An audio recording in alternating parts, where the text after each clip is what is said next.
Jazz, your background is like really coming along. Oh, thank you.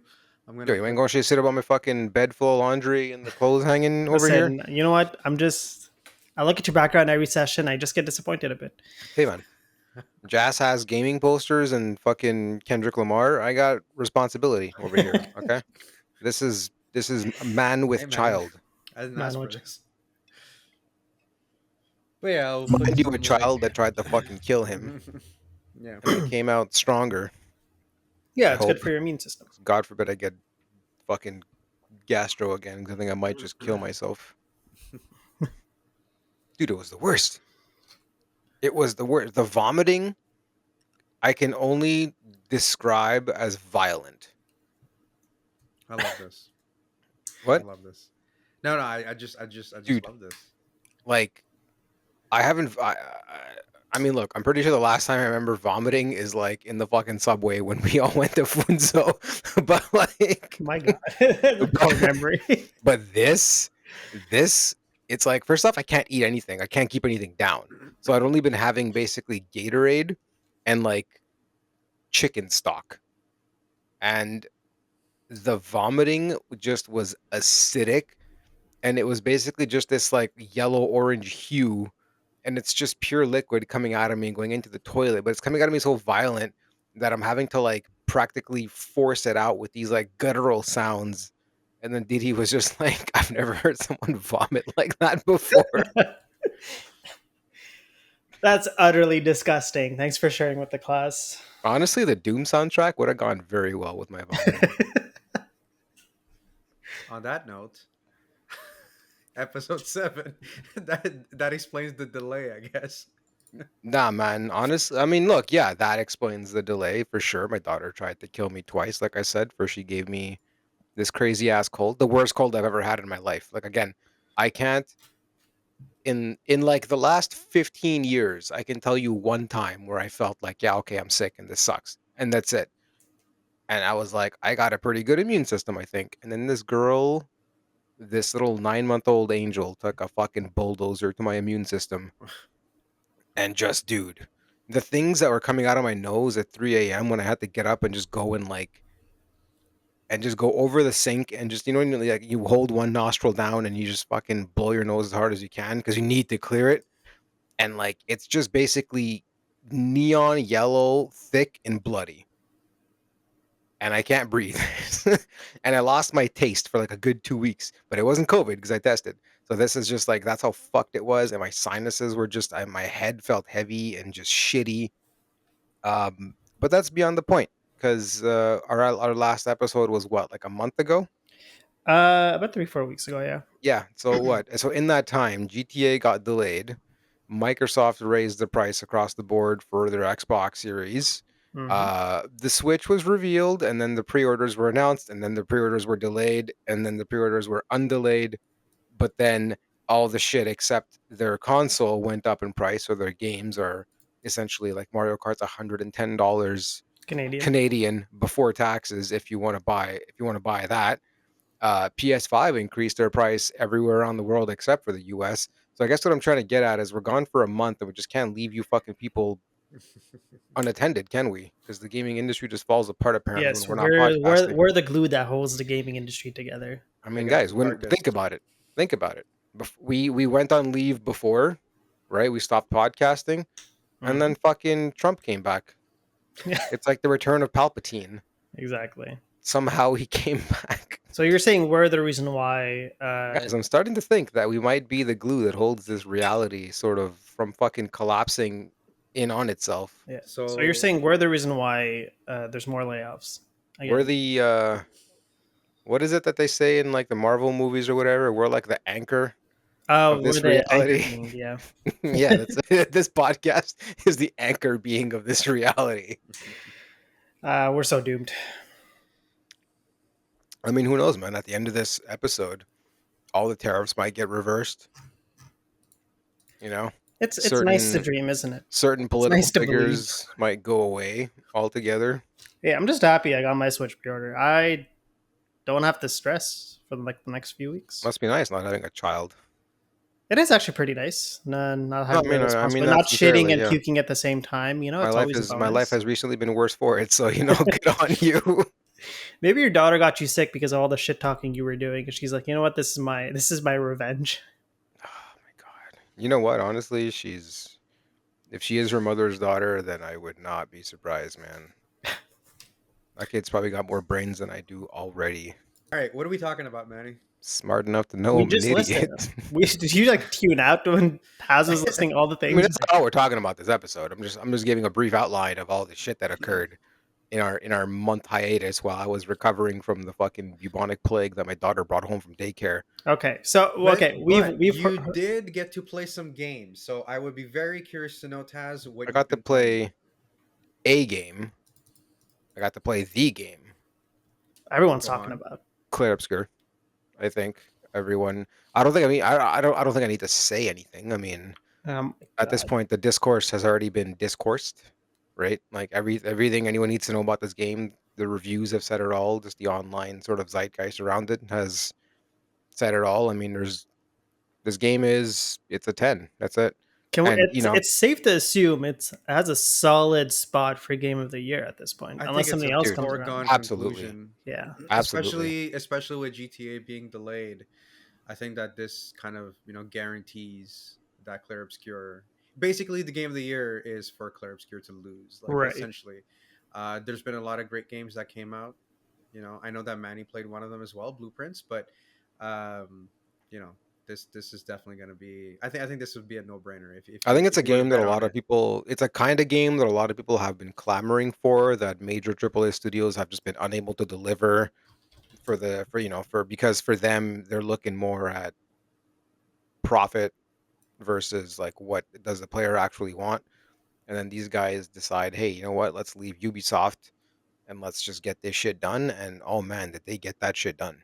Yeah, and honestly, from my side, I'm very surprised at how much I ended up loving the game. I've only put in 18 hours. I believe the both of you have finished the game, but for someone who's pretty new to JRPGs, I did not know what to expect, but the game has totally sucked me in. I didn't get the chance to play for the last week and a half, but again, if I had to like nitpick, and that's just the type of person that I am, I really wish that there was some sort of journal or a quest log, because again, with the week and a half break, I come Mm. back and I can't remember what the heck I was doing.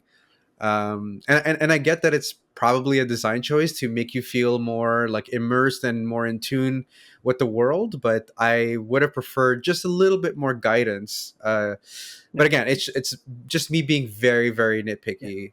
So kind of like the other end of that, because I'm comparing it to games like Final Fantasy, and let's be honest, they have pretty convoluted storylines. They're great, some of them, but they're pretty out there. This is kind of more not grounded into reality because of what they're doing, but it's kind of more like focused. It's more like uh, you can follow it a lot more easier, and you do kind of have that option when you are setting up camp to kind of review the objectives of your current mission. But I guess from your perspective, you'd like to kind of have like a summary or like to go down all the quests you've done so far. But then like that's like you said, it's a design choice. Even like the fact that we don't have a mini map, for instance. Yeah, and actually, that's a really good point. I didn't mind the lack of minimap. It really surprised me too because I mean, all the areas I are very linear, right? So yeah, for there's sure, really and like only like one critical path, and then every now and again you kind of branch off and you got to find something. So that definitely helped, and I actually really appreciated the linearity of this game. 100%. So And for me, it's like because there's no mini map, I actually find myself paying attention to the environment and wanting to explore Mhm. every nooks and cranny. Sometimes I feel like, wait, like should I go there because then it's going to continue the story, or should I take this other path, which is going to lead to like a Pictos or just any other items that I can pick up. So I thought it's actually more rewarding to stumble upon something really cool. So the lack of minimap actually helped with that. The other thing that I really enjoyed was the soundtrack. It's phenomenal. Like So it's good. it's Oh, amazing. Honestly, it's I was like working out at the gym and I was like listening to Claire Obscur, and it just works, man. Like the boss fights, it just gives you chills. It's epic, but it's not overwhelming. It just really sets the tone, like, for the battles, and even Dude, at during one the point you're quieter fighting. moments. At Yeah, one point you're fine. Like I don't think because you just got to Act Two, or you're somewhat in Act Two, right? yeah, Have you yeah. met Monaco yet? No. Okay, so whenever you meet Monaco, it starts off with the kind of classical music, but then they hit with such a strong jazz kind of left hook, Love and I it. was like, first time I put down the controller, I was like, I'm listening to this. It's such a phenomenal fucking soundtrack. Yeah, exactly. And again, so it's like they really, I feel like the soundtrack really stands out, right? Like it's very atmospheric, it fits perfectly, and I Mhm. really do enjoy the characters. Like I don't know if you guys have any specific characters that you like to pair with the synergy, but I really enjoy playing with Lune and Ciel. I feel like their synergy works really well together.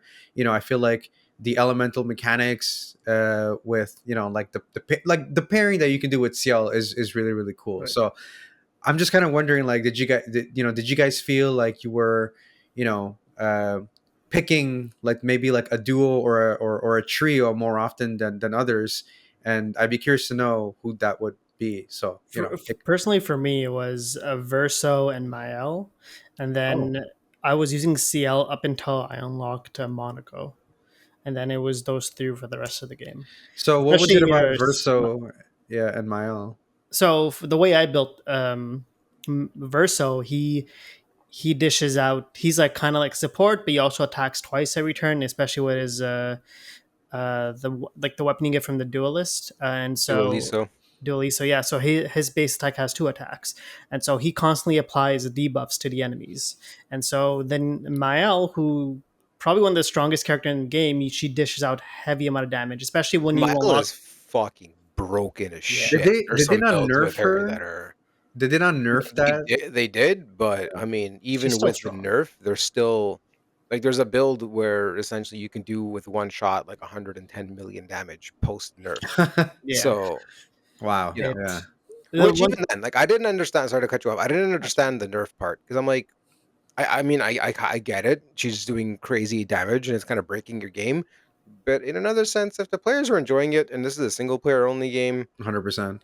I was like, So the reason they nerfed it, and it kind of made sense, because so one thing you guys had mentioned was like there's a certain linearity. I'm not sure if that's a word, but I'm saying it to the game, but it also rewards you a lot for exploring. There are a lot of hidden bosses, or a lot of like arenas. There's even like a few dungeons, and you get to find out more about the world, the characters, and especially if you're doing the relationship quest for some of these characters. And so one of the hardest boss in the game is called Simon. I'm not going to spoil who he's related to, what his story is, but he's such a badass character and such a badass fight.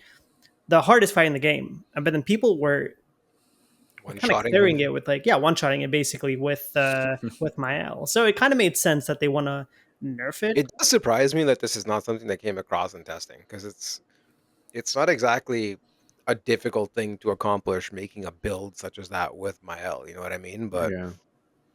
I don't know, man. With this game, it's the characters that I used, I kind of went almost more for just who I liked, Hmm. right? So I definitely used Verso. Not that I liked him too much as a character at first, because I was like, you just kind of look like Gustav plus 10 years. I got that Um, same vibe. but I mean, with him, like, like Deep says, the sort of two attacks at once and how you can Yeah. utilize that in combat, that's one thing. Lune, I'm always down for some elemental damage. I love that kind of stuff. And then And feet. CL and feet. The funny thing is when I noticed her, I was like, yeah, she's got no boots on. I was like, is this kind of a story thing? And she eventually finds boots, but then no, man, she's just. But I mean, whenever you're running with her, she's flying. So I'm like, Yeah. yeah, you're not running Yeah. you're not touching the ground. It's like, yes, but still, like, take it easy, bro. Um, and then CL, I liked her as a character. I thought she was very just level-headed and Hmm. calm and chill in all situations, and I liked the way that she was written. Yeah, But I really want to talk about the story, but like I know you haven't finished it. I that's the really kind don't of want to thing spoil is, it. like, okay, so finishing on the combat portion, or at least like the characters, it almost doesn't even matter who you're using, and you know what I mean, because in the end, the Hmm. way that the combat system is between the dodging and the parrying, it's it almost makes it that you can do the build you want, and as long as you have a minimum of skill and a minimum of patience to learn attack patterns and timing, which isn't exactly the hardest thing, I mean, obviously I know, like, for example, Simon's second phase is like fucking impossible to do. Yeah. But for a lot of boss fights, for a lot of just the harder battles, like I beat a boss at the beginning that I shouldn't have been able to, and I gained like 6 levels right away. You watched That it, I was was fighting it amazing. because in the end I just Pink parried sheep. all the attacks. You learn the pattern, you learn the timing, and you parry. So You really kind stuck of through and tried to fight that pink sheep Nevron for hours. Really, you stuck through it, and it was but impressive. but that's the thing, is like, because it takes away that fear that I feel a lot of the times when I'm playing RPGs, where I'm always afraid that I'm going to get to a certain point where whatever attribute points I've put in or whatever build I have going is going to in the end just bite me in the ass, and then I'm going to have Yeah. to basically spend a bunch of time grinding and sort of recalibrating things, which I wouldn't have minded at a certain point. But then these days, when my time to play a game is already so limited that it took me over a month to finish Clair Obscur, because I get to play like an hour a night if I'm lucky. Yeah, So having not having that fear, because I'm like, okay, well, even if my build is not that great and I'm under leveled, if I can learn the patterns and I can parry, I can beat this boss. yeah. And Even I think even that if is you amazing. wanted, even if you did want to kind of mid max your character, at least the game is not completely, but somewhat forgiving in that regard because they do constantly throw items at you that like help you reset your skill points or your attributes. Yeah, So it they're does very allow you to generous kind with of. that. They're definitely very generous with that, and it's great because with all the Pictos and all the Luminas and stuff that you have, on one hand, they give you an insane number of build possibilities that you can do, and Mhm. but then on the other hand, if you just want to fucking throw points wherever and equip whatever, again, if you have that minimum skill level, which it's not even like it's the I wouldn't even say it's a Dark Souls level thing. It's just it requires a minimum level of patience, and you'll be able to learn the attack patterns, whether it's a visual cue or whether it's an audio cue. Yeah. So you don't have to have that fear. You can do all the battles, and then that's it. So they give you the choice of kind of going whichever route you want, and I thought that was amazing. And then the other thing is the story, right? You clearly have an idea of what it is when you're going into it based on trailers and based on sort of the discourse around it, but without spoiling anything, there is a lot more to it. Yeah. Obviously, there's a lot more to it. That's how these games are designed, right? You kind of get further into the story, more and more stuff gets revealed. But It just the complexities of the story later on and the questions that it gets you to ask yourself and the sort of internal dilemmas that you have. and It's like a game that how I every rolled. character kind of what their role is in all of this too, and like That's it. And it's it's just so I complex. rolled credits last night, right? And then I went on like that app that we all use, Stash, Yes. to track Hmm. our gaming, and I gave it a 9. And I was like, I think this game is definitely a good 9. Because in the end, there was a couple of things that I wished it did have, just the little nitpicks, like I wish it just had like a straight up retry button instead of having to constantly, you know what I mean? Like having to Yeah. watch that death screen, reload the save, walk up to the Mm. boss, like just little things like that, whatever.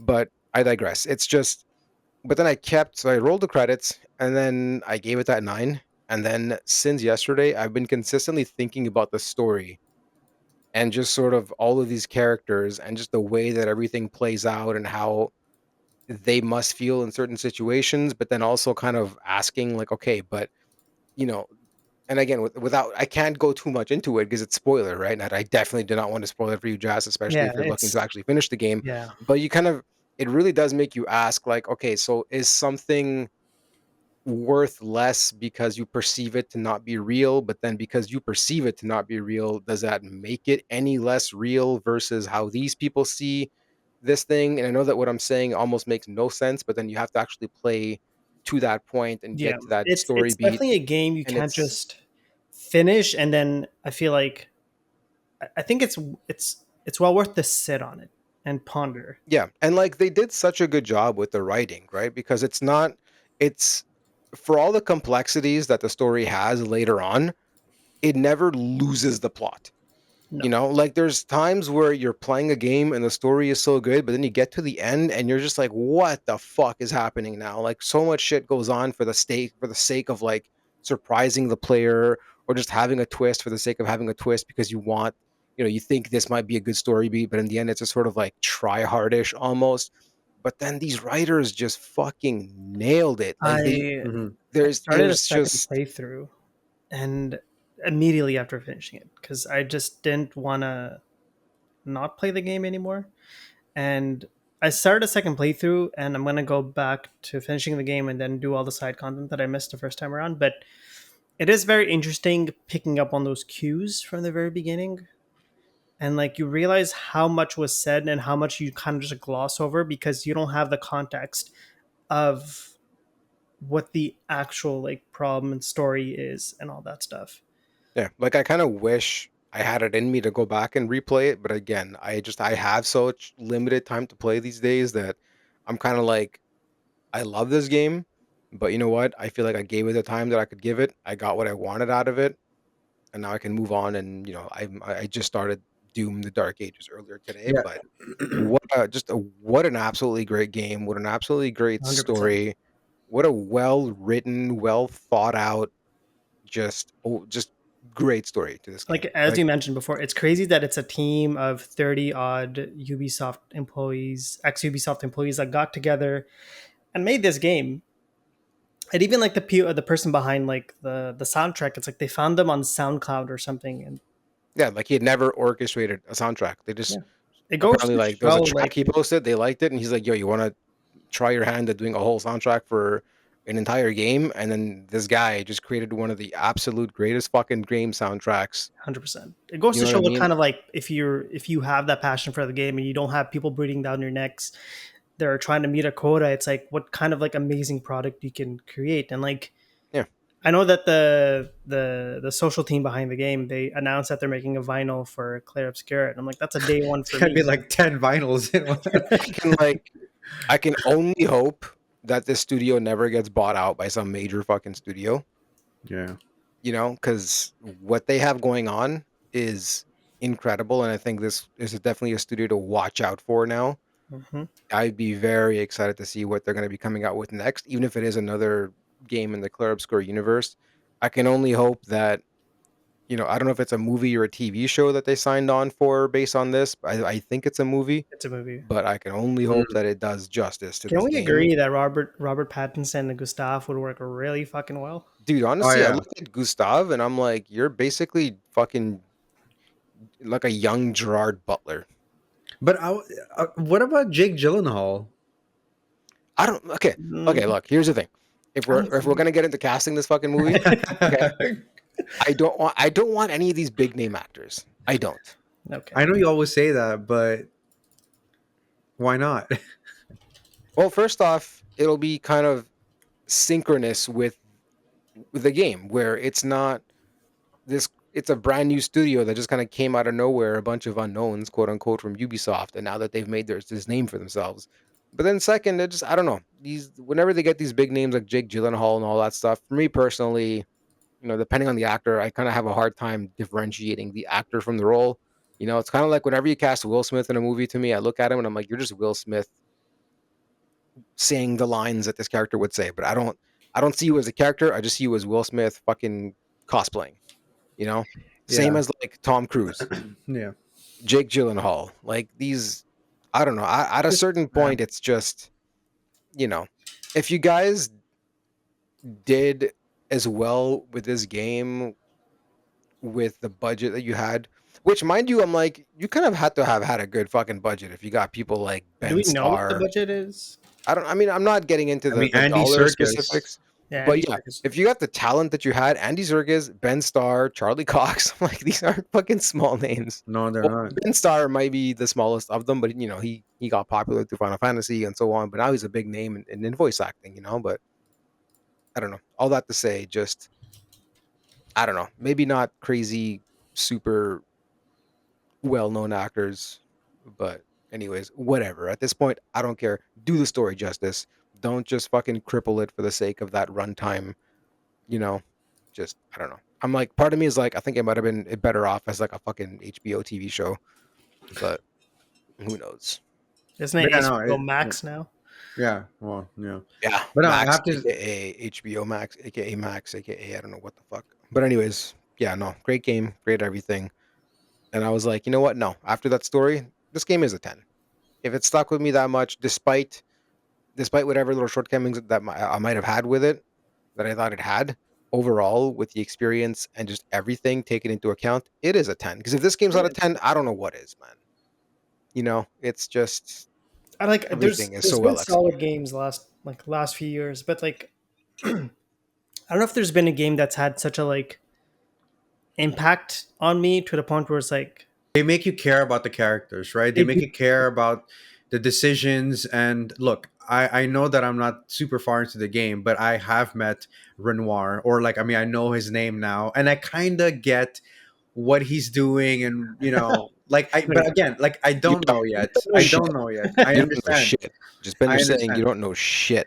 All I right. can You need to say continue playing this that game. based on your reactions and everything and stuff that I've read online, I get that the game is very, very layered, and they really make you see, I guess, both sides of the coin, sort of thing. Yeah, But I yes, mean, the game touching on has a lot of briefly. depth. I think the best way I can put this is this game makes people feel the way that Kojima wishes his weird fucking shit made people feel. Kojima You know, catching strays. dude, But no, it's there was a whole thing recently where Kojima was like oh my god. not unhappy, but sort of unsatisfied with the fact that everyone that had played this game so far loved it.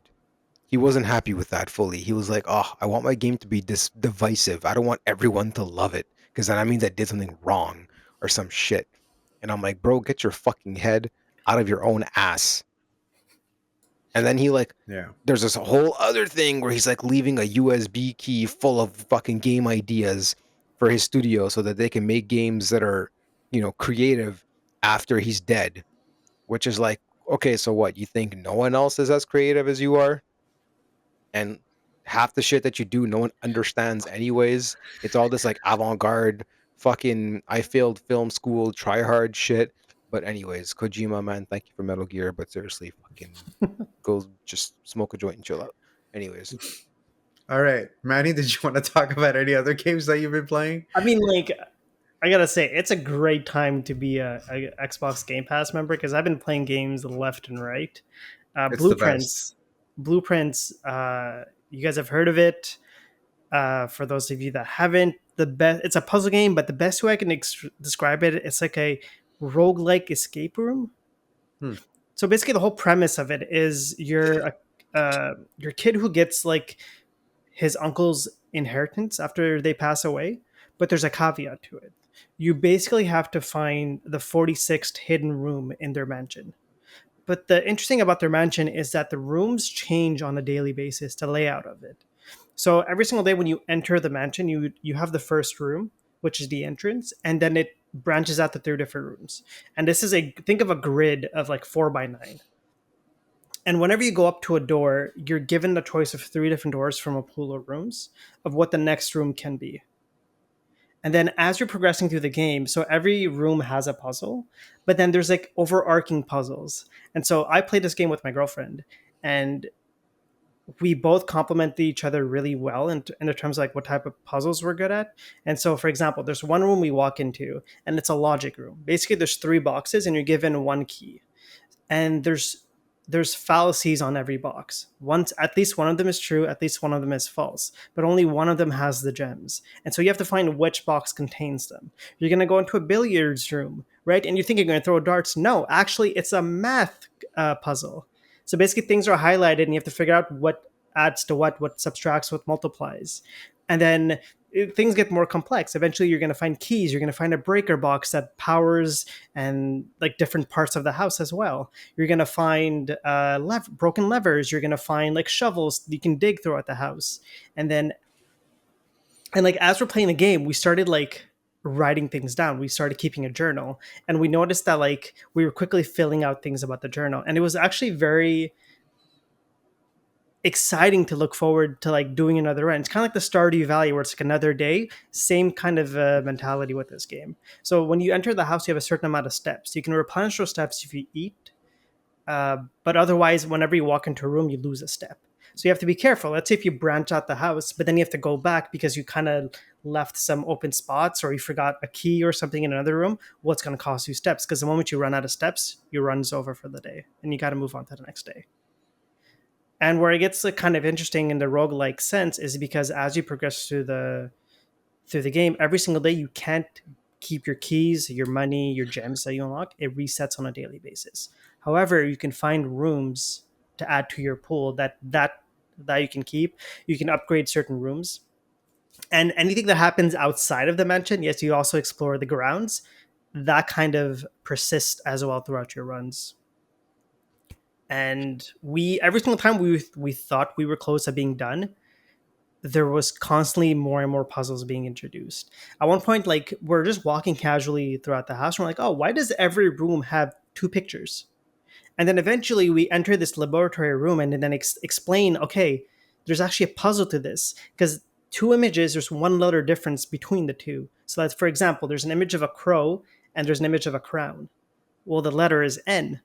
Okay, so we make a grid of the mansion, then we start putting down letters, and that has a message, and that's a clue for another puzzle. And it's like it's never so overwhelming that you're kind of lost, that you're frustrated. It's kind of like the game has such a nice, calming ambiance to it, almost eerie too, because you're alone in this mansion.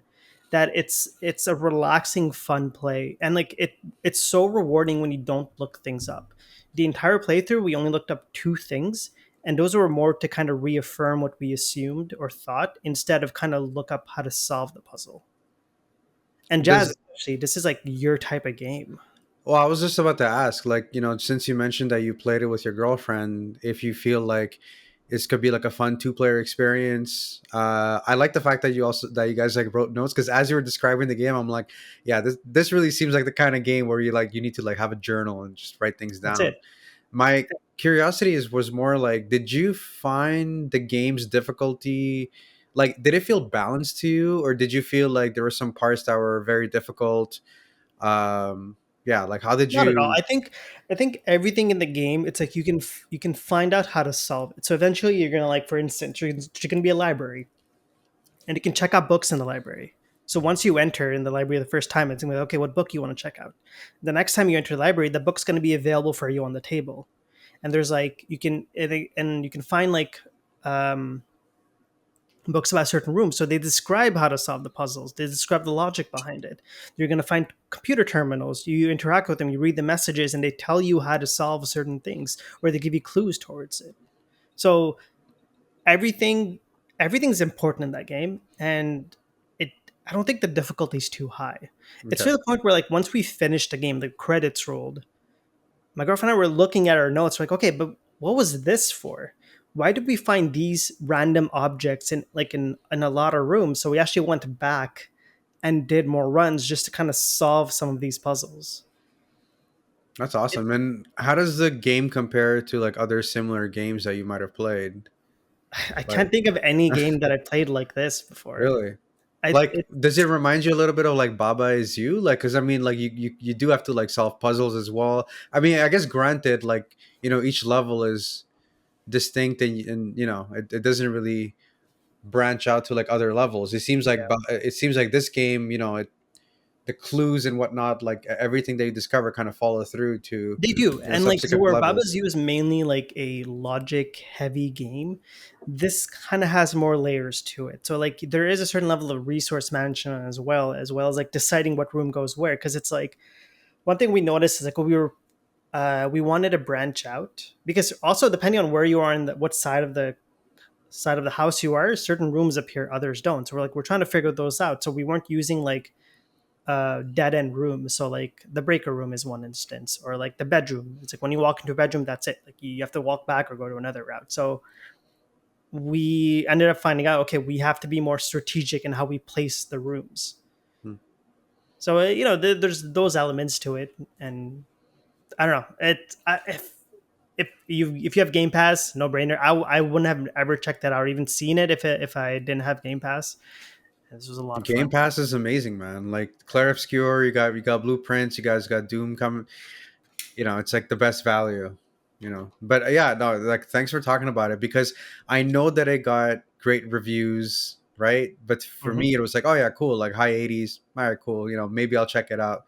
But the way that you described it, I wasn't really expecting that. Are there any like enemies and bosses that you can fight, Nothing. or It's nothing the like that? only You don't see a single soul in this entire game. you're just walking the grounds of the house, and sometimes it is almost eerie how you're Mm, walking by yourself. And we're like, because the music is so there's very little music sometimes, but that works really well with this type of game. And there are certain parts of the house you travel to which are, mind you, a bit creepy just because the nature of where you are. And I don't want to spoil any of that if you do end up checking the game. I definitely But will.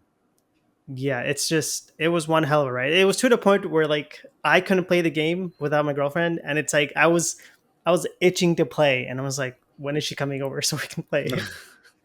No, that's Like awesome. cheating if I play without her. Does that kind of game interest you, Taz? Like, do you have any like inkling to possibly try it out one day? I mean, it's Honestly, the fact that it's on yeah, Game Pass yeah. would basically guarantee that at some point I will try this. But even based on everything that I'm hearing and everything that I have read, I just don't know that it's the kind of game that I would get into. I feel like it's going to be something that I'm going to like a lot at first, and then at some point I'm just going to really get stuck and really get frustrated, and then I'm just going to fall right off of it. Well, But we that's finished the why. game. Who knows, right? I mean, that's the benefit of Game Pass in this case, is maybe that won't happen. Maybe I will play it, and maybe I'll actually be interested enough that I'll want to push through and figure it out, you But know? actually, like this is why I feel like if we like on Mondays when we game, one person plays blueprints, shares their screen, and we just kind of play along that way. I feel like it's kind of made for that. You Yeah. know. I can't participate because I know how to solve most of the Yeah. puzzles. Well. So, Yeah. but like I would love to watch you guys play and try to see how you guys approach these and like what your uh, process of thought is in like solving them. Well, Taz and I, we still have to finish Split Fiction before we play another game together. My brother and I are Hold trying that for a to. second. Can we just talk about Switch Fiction for no, once? no, no, no. I'm saying, No, come no, let's on, talk man. about Just of how everyone is just crazy for this game. I don't get it. And I'm like, we've been playing it and we're trying to get through it. And we're literally forcing ourselves at this point to really just want to play this game and get through it. And it's like, is everyone else just starved for co-op that they're no. looking for this and it's great? Or are we just so jaded and insane that we, for some reason, do not enjoy this game? I loved the shit I honestly, To be of fair, It it takes two. you shat on Mio for so long in the No, with first two reason. chapters. but Mio, and I say this from a purely objective point of view, sucks. Like, there's and she's but I get it. I get it. Okay, look, she has to be an abrasive person, and you go through the motions, and more it's revealed. Obviously, there's a reason that she is the way that she is. Blah blah fucking blah. Like it's the usual shit. I get it. Yeah, but But the one characters of the know. things is that it's just here's the thing. She's abrasive for too long.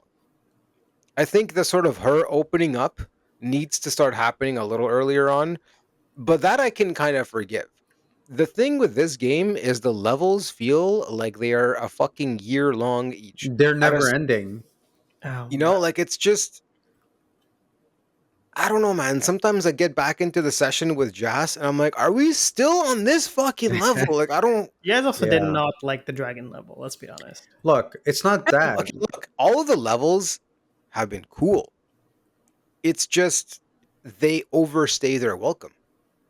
At a certain point, I need shit to be moving more. But then I say that, and I'm like, what makes it that I enjoyed It Takes Two so much when it's not like everything is really varying as much as it is here, where you're going from being a dragon to a fucking hot dog? Like it's just, I'm having a hard time reconciling that in my mind. But But I'm even like, maybe it's just because I vastly enjoyed, excuse me, the world and the characters and the writing so much more And I think that's in It Takes Two. but I found that the that's characters were no more. Sorry to interrupt. I keep yeah. interrupting you guys. The characters were no more one dimensional than they were in It Takes Two. But Yeah, in It but Takes Two, it's kind of understandable in the sense that it's a couple going through a divorce, and so the friction is warranted. Okay. Because obviously, if you're having a divorce, it's not because you're having if you're divorcing, it's not because you're having a great time, right? Right. And so obviously, they're brought together in this circumstance.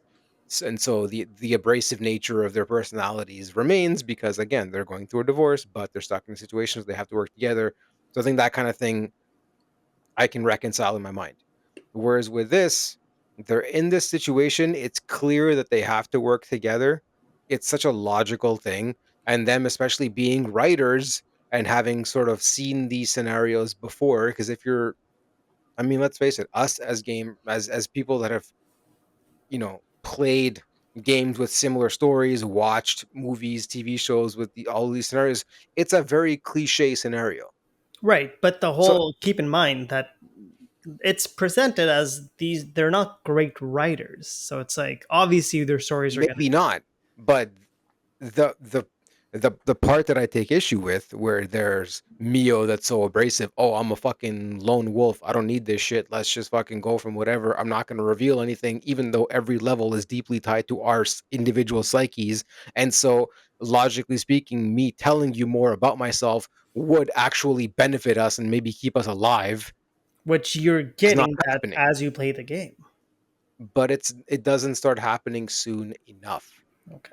You It still have it ways I to have go to before deal with this so much longer than I feel like I should have to, okay. but again, it's something that I could forgive, if not for the fact that it also just feels like every level lasts so long. And it's weird, and I admit that that's a dumb point because, again, it's like I'm saying that about this game where every level is different, and then I love It Takes Two.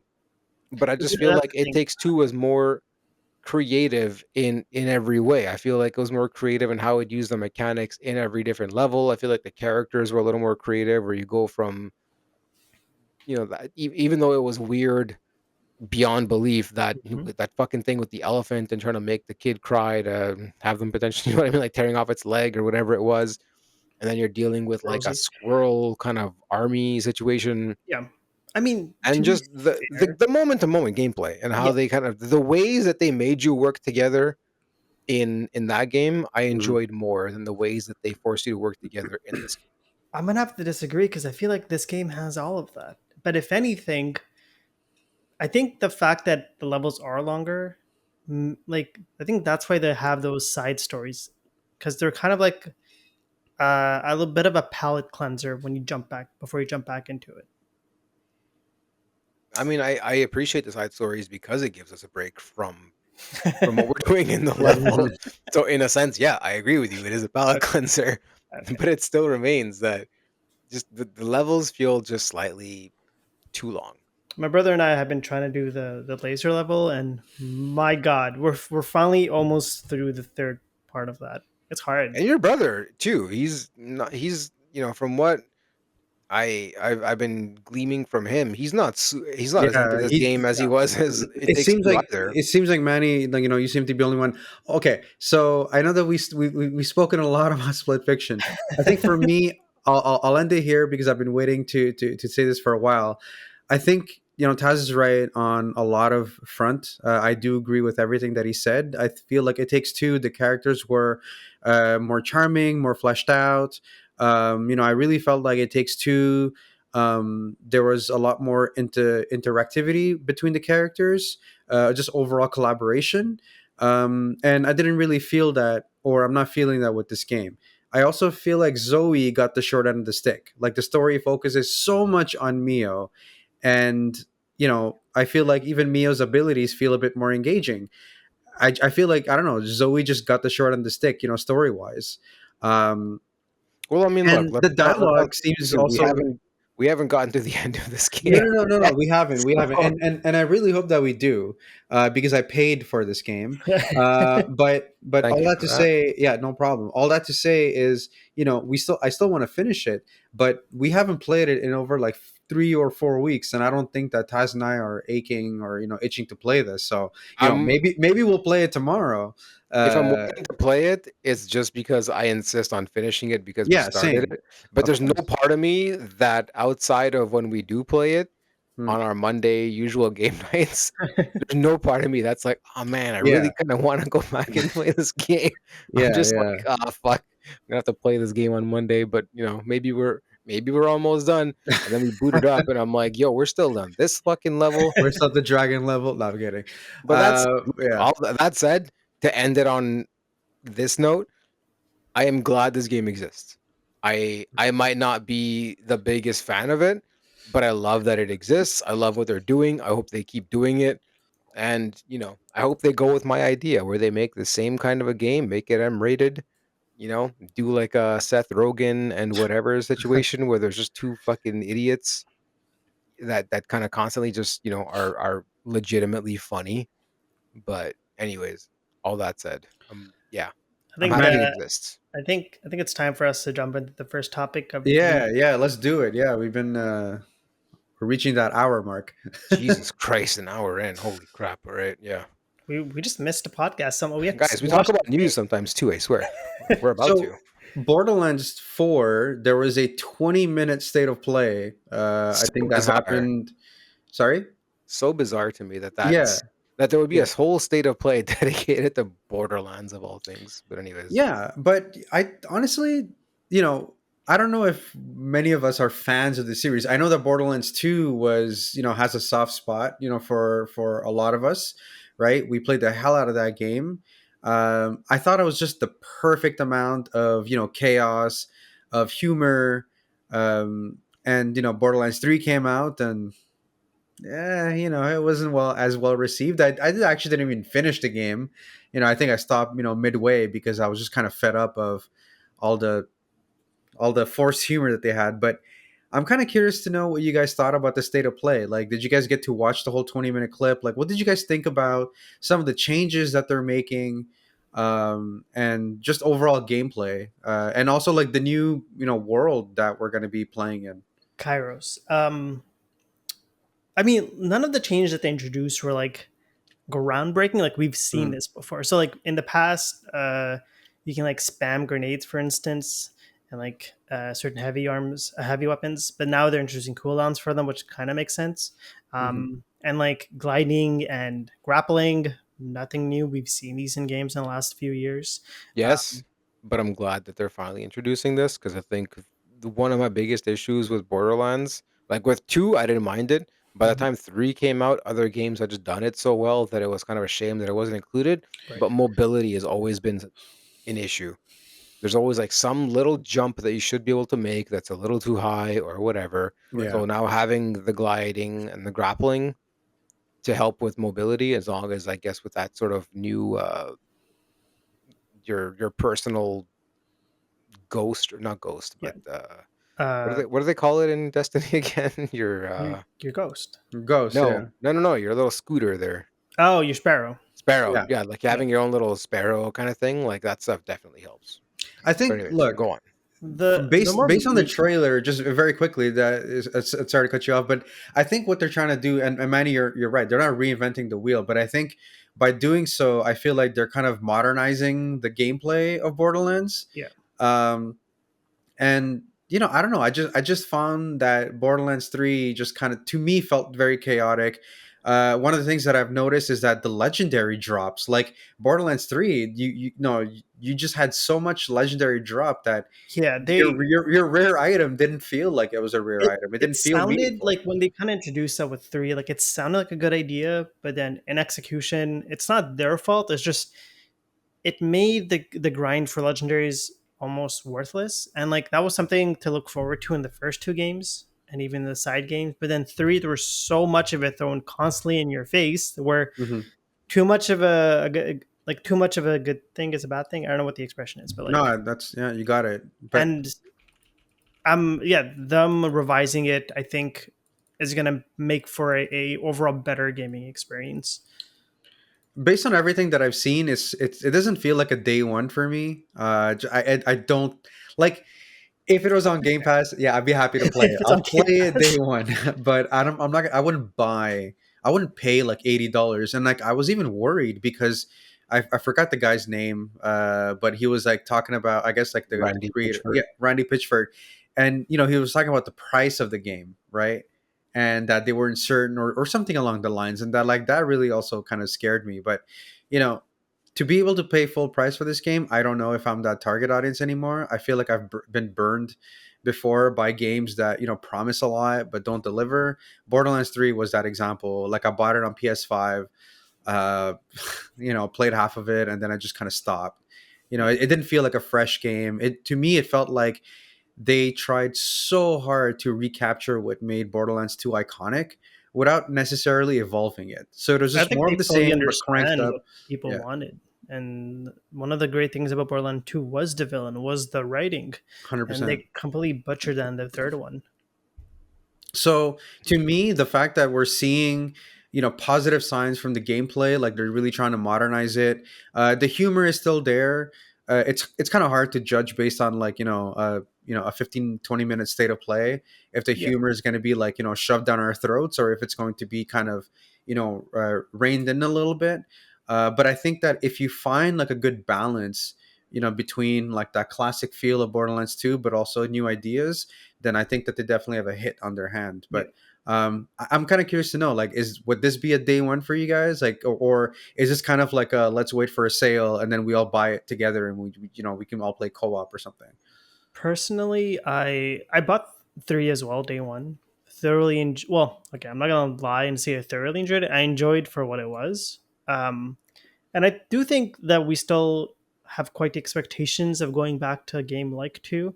And so, but I think it's less about Borderlands, but just games in general. I've kind of been burned one too many times in the past. So I'll wait a week or two, but I'm excited to give it a shot sooner rather than later. Because I know if I get it, and if especially if you have like friends to play with, it's very much a fun time.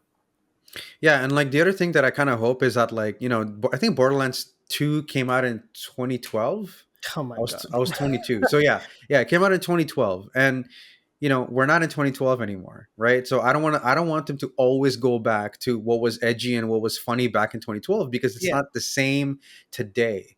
I mean, So the guy in charge of this game, not Pitchford, I forget what his name is, but he has basically said that, he's definitely toning down on the sort of the toilet humor and just the overall the bad kind of humor, right? Like he yeah, said he'd rather basically be dead than have a skibbity toilet joke, for example, in his game. So yeah, I think he has the right idea, right? They're mhm. they're definitely listening to the feedback that people had in regards to the writing of Borderlands 3. Now it remains to be seen whether they kind of go to the opposite extreme, right? Like obviously Borderlands is known for yeah. ridiculousness. It has to be there. So we'll see where they take this game without going too far. So it's a bit hard to see what that line is. Um, so it's like you said, Deep, it's hard to judge what the final tone is going to be based on the little that we have seen. That said, the game looks promising. I Yeah. don't, nothing that I've seen is making me think, oh yeah, day one. But, we'll see when the game comes out. And if there's enough people saying, oh man, this is actually really good, maybe I'll look into it, but even then, with the limited time that I kinda do have and how much time these games take, because it's not just a one playthrough thing, right? Like, this is sort of an ongoing, you're gonna finish it multiple times, you're gonna Hmm. have different Yeah. characters, you wanna get all that loot, there's different builds, it's a Diablo kinda thing, right? Yeah. Like, it doesn't necessarily end because you finish the story. This is a very much an ongoing game. So But we'll see how that goes, and maybe it'll be really good, and maybe this will be our new game night thing for the next while, and the four yeah, of us can play. But I mean that also begs the question: like, how much are they relying on nostalgia, like from 2 especially, to sell the game? Yeah, when to me, and actually, I really do like that question, because to me, and this is not a Borderlands thing, in general, nostalgia to me is a double-edged sword, right? Because you can say, okay, great, like we're gonna stick to our roots and we're gonna keep doing what makes this series special, right? So the humor, the cell shaded art, the crazy, chaotic, characters in the combat. But if you keep making the same game over and over, and you keep trying to recapture, the game, then it kind of becomes stale. It doesn't evolve. See, here's Why the would I thing. pay $80 every single time if you're basically just making the same game? So to me, that's what I mean by nostalgia being a double-edged sword. I want them to basically recapture what made Borderlands 2 a classic, but I also want them to evolve. I mean, look, what you need to keep in mind is this, right? You said Borderlands 2 came out in 2012, Yeah. right? Oh, my back. Yeah, seriously. Um, but here's the thing. I was the crowd for that game back in 2012, Hmm. right? So if they're relying on nostalgia, that crowd that they're hoping that nostalgia will hit for is now my age. We're nearing 40, man. We got lives, we got things to do. We don't have the time to game like we used to. We don't have the money to put into gaming like we used to. And not only that, but now there's also a large demographic that they have to go and get that basically really only mainly plays free to play games, because now those have gotten so good. Why would I pay $80 to go ahead and play Borderlands when I can pay nothing and play Fortnite, play, whatever, all these, Valorant, Hmm. or all these other games that are sort of super popular these days, or even not necessarily free games, but these games that have been just so popular ever since, like Minecraft or whatever. Like, there's the gaming landscape has grown exponentially since Borderlands 2, since even Borderlands 3, hell, and that game came out pre-pandemic, you know? So you're looking at people that have interests that are so different and that are not aligned necessarily to what this game is, that you really have to market it to not to the crowd of today, while also hoping that you can kind of reel back in the crowd that liked Borderlands 2 and 3 back then. So I'm interested to see what they do for that. But, especially when you look at the economy today and how expensive everything is, you know, an $80 game is a hard sell for any studio. 100%. And when there's sales that happen so often, especially Borderlands 3 is like perpetually on sale. When I bought that game, I bought it during the pandemic. I bought it on PS5 when the PS5 launched. I paid $9.99 for it, you know? And so when they go on sale so often, it's hard to also justify, well, why would I pay $80 now when this game is going to be like 30 Yeah. bucks Yeah. 4 months from now? So, I think they have a hard road ahead of them. I hope the game is good, because I mean, why would you hope for any game to be bad, right? So, I definitely hope that it's going to be great. I hope they accomplish everything they want to accomplish. But I don't know. It's looking at it right now, it's not something that I'm even clamoring to play. It's not a game that is taking up any mind space at all. This Yeah, game I is mean, just, for me, it's like a game that's coming out. It exists. When it comes out, we'll see. But up until then, you can throw all the screenshots and previews you want at me, but it's just not something that I am excited for. yeah, yeah. So I definitely agree with you on that. Like, you obviously you want every game to be great, maybe even if it's not for you. I think it's a difficult task ahead of them, but I do hope that they succeed, because I'm always looking for a game for the four of us to play together, right, during our game nights. And I remember playing Borderlands 2 with you guys, and that was one of the best experiences that I had, because it was chaotic, it was fun. And I'm hoping that they can recapture that same magic so that we could play. But again, it's obviously, if the game is great, I'm still gonna wait for like a sort of price drop. So it's definitely not gonna be a like a day one for me. But I think I want it to succeed, so that we get to play a pretty fun co-op game, because I'm starting to notice that there's less and less of that too. If I had to, just so we can kind of shift it a little bit to kind of not make it seem as if there's nothing that's a day one for us, right? Because we are all older at this point. Let's Hmm. face it. But if I was to ask you guys, what is a game that's coming out that is a day one for you? Mario Kart. uh, Fair. Yeah, I mean, I think for me, once GTA comes out, I think GTA 6 is going to be like, I'm going to buy it, full price. And because I know I'm going to be playing that game for, a very, very long time. But, I also, like I'm a fan Let's of, say that game comes out. Yeah. Let's say that game comes out and it's standard edition Mario Kart price 110 plus tax. Let's say it's more expensive. Let's say it's 100 US, right? So let's say it's like 129, 139 Canadian plus tax.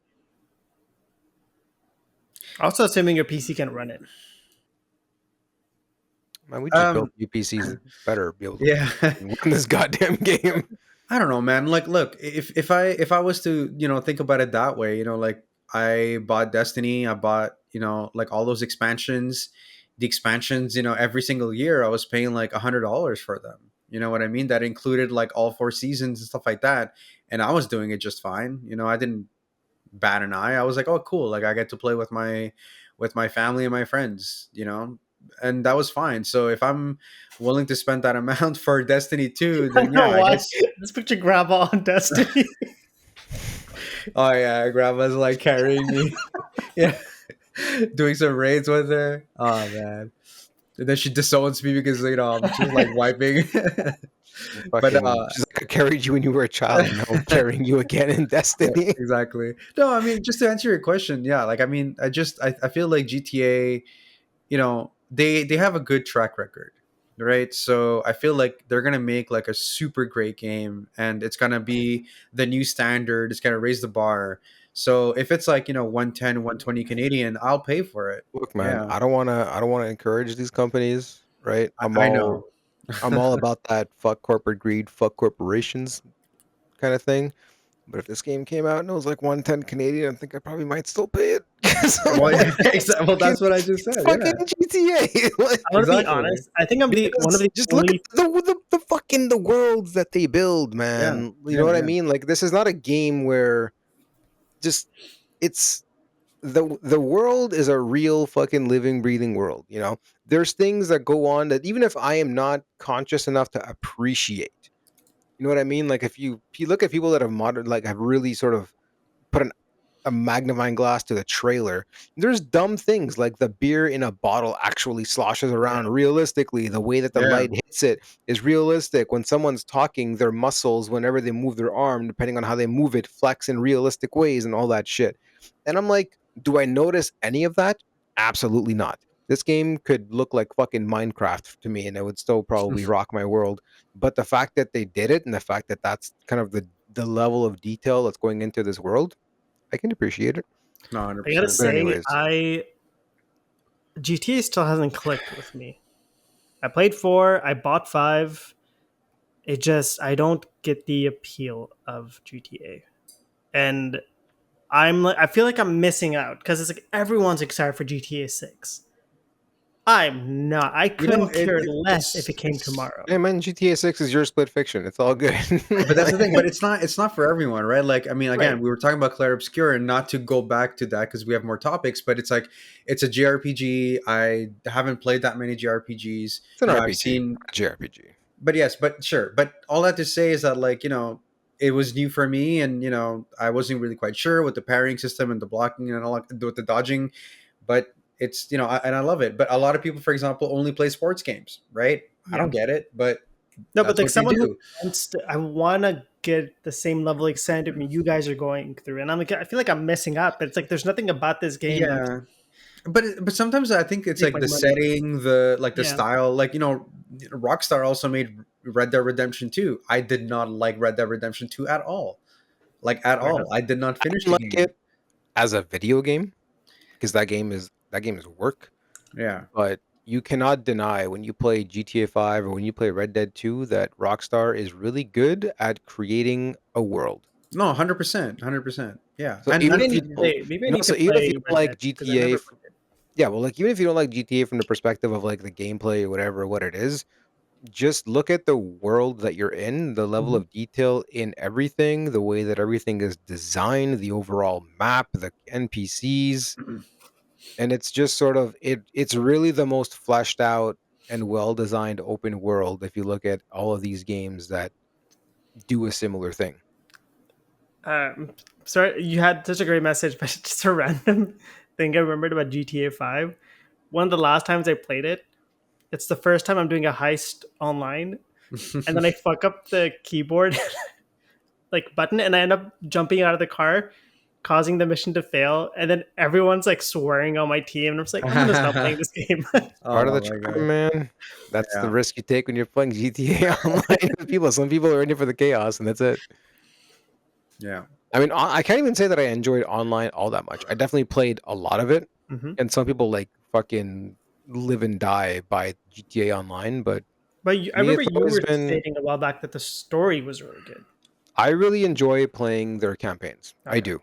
I finished the campaign for all of them. I don't know. I think that the writing is always really good. The characters are always.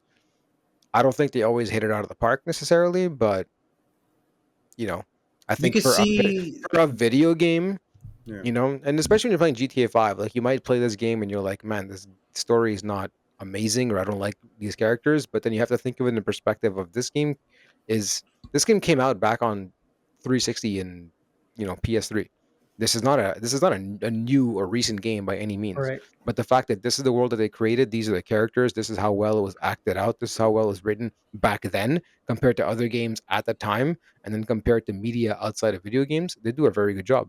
You know, are Because we gonna move on to the Titanfall, next? Yeah. Okay. I was gonna say if we're gonna move on to a company not doing a good job, unfortunately, we're not gonna get Titanfall because a certain a certain publisher So just EA doesn't did like about happiness. 300 job cuts throughout their Yeah. different Well, departments. 100 of them were specifically from Respawn Entertainment. A lot of those job cuts did affect EA's experience team, which includes like customer support and their marketing. And one of the games to basically get cut, as Jazz just mentioned, was the unannounced Titanfall game. it's to me. Okay, I'm sorry. It's a very frustrating thing because I'm not a fan of Titanfall. I'm not like the guy. I'm not the like the user that was affected by this. I'm not you know the fan that was like aching for a Titanfall game. But you can't deny the fact that there is a clear interest from the fan base. Right? Titanfall has a following. It's a promising project. So it's very frustrating because to EA, to me, it comes down to, like they're looking at hard numbers rather than, passion from the fans, right? Possibly, making a great series, possibly making a great game. To them, it's clearly profit standpoint, right? They're just Right. looking at the profit, and it just really sucks for the community that's been wanting Titanfall. And it to me it just feels like no matter how much you rally behind something, you know a publisher can just flick the switch and just kind of cancel a project and just can everything, right? And if I'm a developer, like how would I even feel about that? You know what I mean? It's like the project that I've been working on, I've been putting my heart, you know I've been working like these long grueling hours, on a game, and well, it just got thrown out the window. Now But what see, that's what the do I thing. It's do? like we're talking about games where it's like not GTA 6, obviously, but like these other Yeah. games are basically smaller companies, indie companies, new companies. They're releasing such amazing products, but they don't have that same goal because they don't have the publisher that's breathing down their neck. And it's like it Yeah. is disheartening because it's like you, even if you're not a part of the Titanfall community, but being a part of the gaming community as a whole, it's like you want to see that fan base be happy and be experienced that game because it's like any great game influences other games coming out, and so it's like, but then it just gets shattered, and it sucks. this is the kind of thing where this is why you should really support the indie studios, right? 100%. Because if you look at a company like EA, their main goal really is their allegiance is to the shareholders, not to the players. At the end of the day, that's what it is. Can you fault them for it? Not necessarily. That's the nature of the business. That's the nature of capitalism. It is what it is. People invest in your company. Your job, legally speaking, even, is to make sure that they get a return on investment. So if they don't see Titanfall working in a way where the money that they're putting in is going to generate shit tons of money, you know, coming back into the company, they're going to cancel it. Right. But You know, we've for them, seen it's like for them, it's how do we make the line go up and to the right? yeah, but Number one like priority. That's all EA, it is. EA Yeah. specifically, we've seen their track records with Anthem and Dragon Age, and it's like it's Maybe, but some of these projects are dead on arrival because of these outlandish kind of yeah, but they don't care. Investors don't care, and the Yeah. people in charge don't care. The people in charge are not people that play video games. They're not Yeah. people that know, the base and the people that make like the overall player base that makes up this industry, right? That's not what they're looking at. They're just looking at, okay, how do I monetize this thing to hell and back, right? Versus if you look at something again, we go back to Clair Obscur. There was a story recently where the studio head said if we had tried to pitch this game to Ubisoft and get it approved, it would have taken years and years to maybe even get an approval to start. Yeah, well, because of the chain of command and everything like that. Like they want to make a small change, it has to go through like 10 people to approve it. But I know that we've had similar discussions in like past episodes about games getting canceled, games getting canned, and Taz is right. And we've had this conversation before where they don't like they do all this for the shareholders, right? They do all this for the money, and I think something new that I wanted to add that I didn't say like last time when we had a similar discussion is that to me the conversation is less about the game, and for me it's more about the human being that poured all this time, creativity, and energy, effort into this game. Like let's not forget about those developers. And like just to kind of like have like a different spin on the conversation, because if I was a developer and this happened to me, my morale would just be down, right? Like I'd be having a really rough time. I would feel like my work doesn't matter. And if I'm being put into, working into other projects, I wouldn't be motivated to work on future projects. So that's how you lose, really, really good workers, people that are just going to churn out, just these, basic, lifeless games. lifeless games. And I think that like we need to focus on on the human being as well. And again, like they're all human beings, like they work more than 40 hours a week. We know, we hear all these stories about when it's crunch time and then you have developers working like 60, 70 hours or something like that. It's very disheartening. And like I said, like I don't want to repeat like some of the conversations that we've had in past episodes, because I feel like this is a very recurring topic of layoffs and games getting canceled. But That's one of the the things that we unfortunate didn't, yeah, norm and repeating cycle of the gaming yeah, industry. yeah, But and like to kind of further that point, Jazz, it's also I'm wondering how it must be for like other developers not necessarily tied to like Respawn that like could be working on like the next, like for me specifically, that could be working on the next Star Wars game or like even the Mass Effect game. It's like it's probably the morale is like probably down across the board and not just specifically like Respawn yeah, games. because if I'm them, like I'm thinking like, well, okay, well, I'm next. You know what I mean? Like my project is next, or Or it's you like know, there's more and just higher and higher expectations for their projects to do well for the company as a whole. If yeah, you look at the recent past, some of the most successful titles have been titles that were basically they had a player first focus, Yes. right? Look at Clair Obscur. It's made by a small team, but that aside, and that has nothing to do with my point. Is it's more they just focused on making the best RPG. They were fans of the genre. They knew exactly what they wanted to do. They were a very focused team. They knew what they wanted, and they came out with this incredible game that, by I guess today's standards, was practically budget priced. Right? There's not a microtransaction to be found in that game, and now that game is projected to go on and sell. It might go on and sell 10 million copies. Look at Larian. They came out with Baldur's Gate 3. That game, incredibly well made. You can do anything you want in that world, right? And just as the way that that game was lauded when it came out, and you can tell the passion that was poured into it. Again, not laced with microtransactions. and It's just simply actually, something made to be the best possible experience for the player. you And I mentioned Even give last Baldur's year's Gate. contenders, either. Astrobot, Black Yeah, Myth, exactly. Balatro, it's like none of these were games that were focused on gathering as much money as possible from the players. These were games that were focused on enjoying, having the player enjoy this gaming They experience. were And not. They were not. They're not experiences from studios that were trend chasing. They weren't just like projects that, oh, this will make us, X amount of money, and then later on we can, put this into it and make more money out of it, and these transactions and whatever. I mean, it feels like at a certain point, people looked at the success of games like Fortnite and the fact that game basically prints money for Epic, and everybody wants some form of that. And it's like Mhm. that game is just, not to say it's a one-off, but it's so hard to recreate something like that why can't you just focus on making good games like you all fucking But used to even back in the day even, Fortnite, the battle like, royale mode was like it was an afterthought. It was like an added mode that they added to the survival mode of yeah, Fortnite. Like but then that's it worked out. And then if you're all gonna go that route, I mean, fine, but you can't deny that Fortnite is also, at the end of the day, an absolute quality product. It plays incredibly well. Even if you don't buy into any of the microtransactions, you can go into that game and still have a fantastic time, unlock a bunch of stuff with their season pass. yeah. Like, there's a ton of modes. There's the racing now. There's that rock band mode. There's that Counter-Strike style mode. Like, it offers you so much that you don't even need to pay for. Yeah. So to circle back, Jazz, you had asked a really good question, and we kind of like went off on a bit of a side tangent.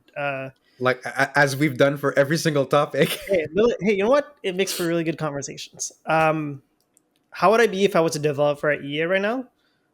I'd be fucking. I'd be looking at Sandfall Entertainment, and being like, where can I go to express myself where I want to work on a game and like create an amazing project. But obviously, reality is a bit more Hmm. complex than you got bills to pay. So some people are just kind of forced in these situations.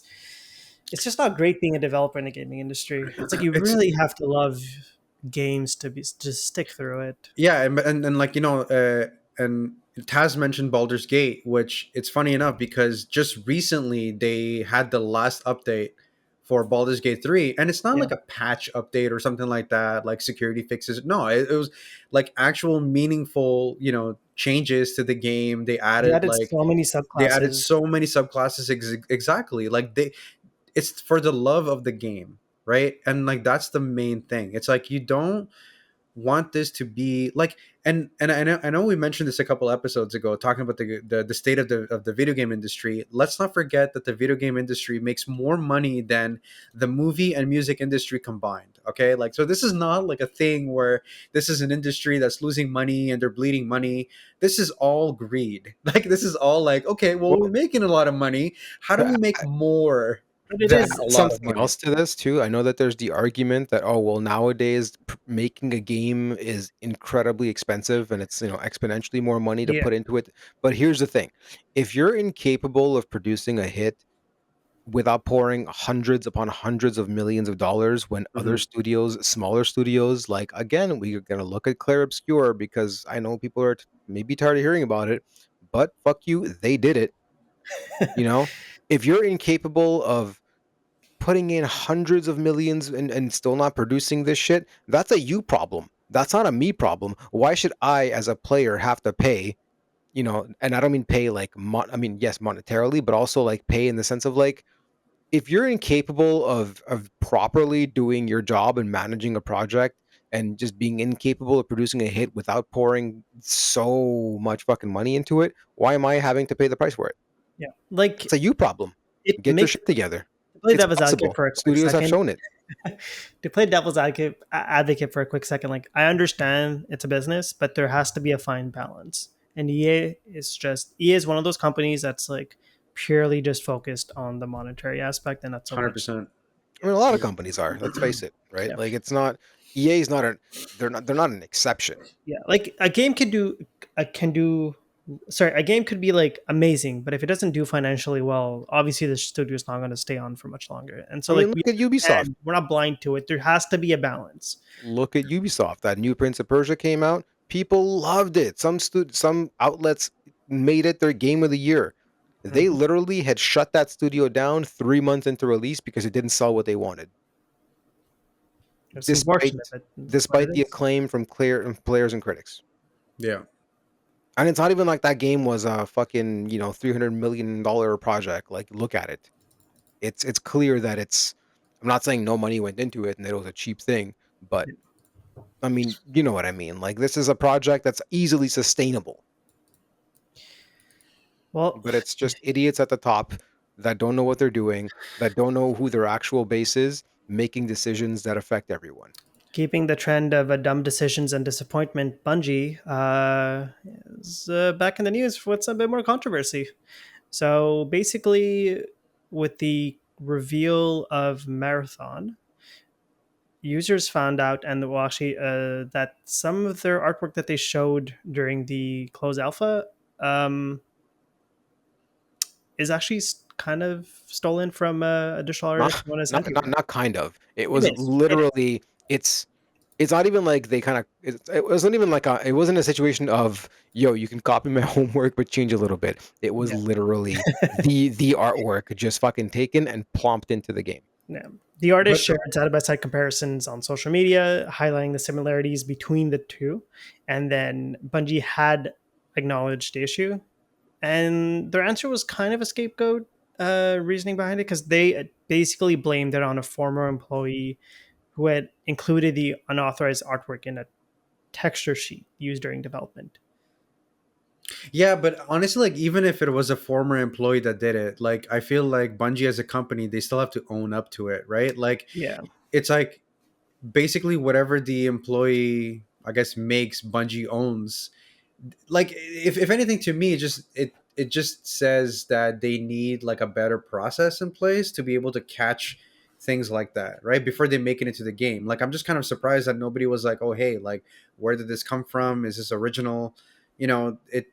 So it kind of felt like a cop out answer. It kind of felt like, well, it wasn't our fault, Yeah. it was a former employee that did this. On it's one still end, it's still your I brand on the line. You know what I mean? It's not the exactly, employee. like on one end, I am glad that they're reaching out to the original artist and they're addressing it. But the fact that it took a bit of time for them to get there, and they don't have the best track record because even like the Nerf Yeah. gun that they had released was plagiarized to a certain extent, and then we've even found that Destiny 2 cutscenes had stolen fan art in them. So it's like they're dropping the ball multiple times, and there's only so many times you can keep like forgiving them. Well, here's the thing. This is, from what I've read, the third instance It is of a accusation of plagiarism, right? So that's one thing that you already have going against you. fourth, actually Then, fourth. okay, so fourth, even worse. Um, so then what do you do as a company, right? You can take the fault, fine. And in this case, what's your best case scenario? You pay the artist and you just, keep whatever assets you have. Otherwise, what are you doing? You're scrubbing through every single asset in this Mhm. game. And are you telling me that that's not going to cause potentially some sort of delay, considering how many assets there must be in a game like Marathon? Or at the very least, some sort of a crunch or just headaches for employees generally, because now you're going to have to make sure that every single piece of art that is submitted on whatever texture sheet or however it works in your industry, that you're going to have to go ahead and make sure that that's an original piece, that it's not something that's like either stolen from another artist or, you know, AI generated, because people hate that shit too these days. Like it's God, it must be causing such a fucking headache for them. But there's also that story that I read today as well, where it's basically reported that from people with kind of insider knowledge of the studio, that the overall sentiment in the studio, that the kind of the motivation is basically in free fall. Like people are just I mean, there's done. a lot riding on marathons for Yeah, Bungie. but why does not why I still don't know why the game exists. But I mean, We that's had the whole conversation about this. no, I know. I Yeah, just like it. To me, what's even scarier is like we see AI being used more and more, and I think that this is going to add to the problem, right? this Like is I why I don't. like Nintendo games. I'll pay But $110 yeah, for a game, but yeah. then I don't have to listen to these fucking news articles every single time about a game I want to be excited for, but then I get disappointed. But that's the thing. It's like I just feel like the whole situation is very messy, and I did not even know that Bungie had this track record from the past. So it's like dude, like fool me once, shame on you. Fool me twice. Exactly. Like I mean, come on. Like it's like at this point, like I'm not gonna give you like 4 or 5, 10 chances. It seems like you have a track record of doing this, and yeah, man. Like I mean, I think there should be more scrutiny on where the assets are coming from. That's all. Like just you have to change your ways, and there's nothing really else that should be said about this, right? Like they just need to be better. you know. How about we slightly switch it up to something more positive? Yes. Or, I did write this in the comments, in the notes, if you guys had something to think about. Just because, like, first EA news and now this, kind of want to, for once, have a more positive episode. What game do you guys think had the most original art style in the last few years? That wasn't that wasn't plagiarized. And then maybe have you guys ever seen a game where you thought the concept art was a lot cooler than the final game, which is like Okay. rare to see, but I will answer the last question. oh. Anthem. Anthem. Anthem. No, but like I'm sorry. Like No, like I that's mean, fair. That's fair. yeah, because Yeah. I still remember the first time that we saw Anthem. Man, like the character going through the bazaar, right? And then you see the flying and you're like, "Holy crap, like I'm going to Yeah. play as Iron Man."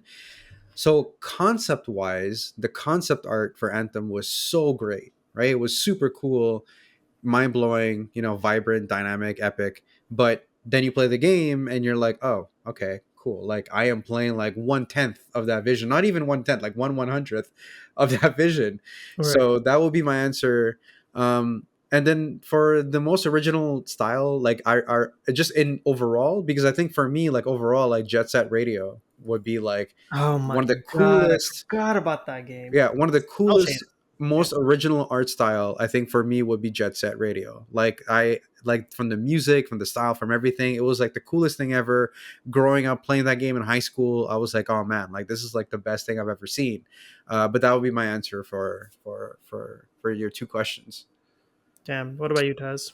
I mean, for the concept art, I'm not entirely sure. I'll admit I don't go look at a lot of concept art, and I'm also always sort of conscious that concept art doesn't necessarily always mean final product art. You know what I mean? So like, Yeah. I can't say that I'm often disappointed by that, but games that have a very unique or just great art style. I mean, off the top of my head, I think Cuphead definitely is Oh yeah, something. Mm, 100%. That's a When good that game one. came out, and there had been no other game that had that kind of a thing, especially the fact that it was hand drawn, like incredible. Mhm. The Ori games always have a very good art style. 100%. They're such beautiful games. If Yeah. you want to go back, I think the Wind Waker for Zelda back at that point, Hmm. that had a great art style. They were very smart with that, right? In that you were capable, you created an art style that was so simple, Hmm. but using practically only the eyes alone, you were able to convey so much emotion on a character in Mhm. in a time where you would normally have to like animate that kind of thing. And even when you're animating these like detailed character models for games that have a more realistic, visual approach, that it's still not as good. You know Right. what I mean? And not just that, but when that game was revealed, people fucking hated it. But then it came out and people played it and they sort of saw, you know, everything that it had to offer visually, whether it was the character design, the world design, the creatures, the bosses, so on. And they were like, okay, shit, you know what? Never mind. Like this is actually really dope. So, Mhm. there's that. I think the Guilty Gear games So some of the always. best animated fighting games out there, I gotta say, like Yeah, visually not speaking. my favorite fighting games. Yeah. Not to say that they're bad, just not my bag. Mhm. But whenever I have played a Guilty Gear game, like holy shit, the animation is incredible. BioShock had a Oh very yeah. good art style. That sort Yes. of old. I don't quite know what to call it. That the Roaring 20s era, maybe. I think it's You're kind of listening what to it this was game. going for. But Oh god, he hasn't listened to my game so far. Hopefully, I get to say it. I mean, off the top of my head, like these are the kinds. This is sort of what comes to mind. So no, I'm not gonna name whatever your game is. I Well, guess like, you can go ahead. is it like Bastion Is it or Okami? Transistor? Is it Okay, you Grizz? Or bastards. Okami was the one I was yeah, thinking yeah, about. I yeah. knew it. Something about that cell shaded paintbrush style, but It's like amazing. almost Yeah. like paying homage to like original Japanese caricatures. They did a good Uh, job. And they back in did the a day, that was fantastic very job. novel. Yeah, That was very, very novel. It kind of got overdone after a while when a lot of games kind of started to emulate or kind of do cell shading, but yeah. it was definitely when it first happened. Like I remember when Auto Modelista came out. I don't know if you guys know that game, but it's a Capcom racing game for the PS2, but it's cell shaded. It looks so fucking nice. Mhm. Okay. It plays like absolute ass, and that was such a shame. Like it plays like complete dog shit. It has some of the worst fucking controlling cars I've ever used in a racing game, but goddamn, does it not look incredible as a cell shaded racing game? Mm. Yeah, and one more game and I guess we can move on to the next topic. But Ghost of Tsushima, like I Oh, actually yeah. was so surprised. I'm like, wait, the game doesn't tell you where to go, what to do, and stuff like that. But just the simple like that wind, that kind of gave you like a like an idea of where to go. I thought that was pretty cool. It was really unique. Really did respect they really did like put their time and efforts into you know like nailing Japanese culture and what it meant to be like a samurai and Yeah. and whatnot. So yeah, that game as I well. do want to mention one more thing, but before I do, I'm not sure if you guys noticed because you mentioned the um, Ghost of Tsushima, but did you notice in Expedition 33, if you're ever unsure where to go, there's lanterns Yes, in I've the noticed air that. that kind of like direct you. Yeah, And yeah, that game in particular, like, there's a lot of moments where the environment just so beautiful. I'm like, it's nothing groundbreakingly new, but they Mhm. could give credit where credit's due.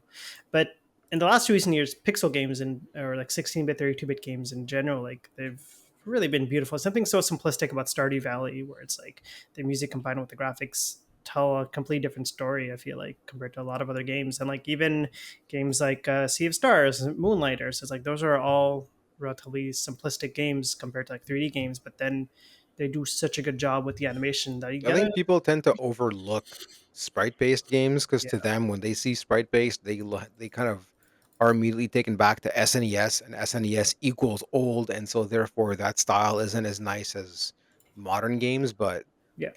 it takes skill to design these insane fucking sprite-based characters and worlds, and especially these days when you can do so much more with the sprite base and you can put so much more detail and even when you look at those like sort of HD 2D games, if you look at like the recent Like Octopath, you mean? Dragon Quest, Octopath, like that style where they kind of combine modern intricacies with the old school sprite style, like Yeah, really it's cool. something really enticing to see them add a modern fluidity to these pixelated games, like in the attacks and the effects and all that stuff.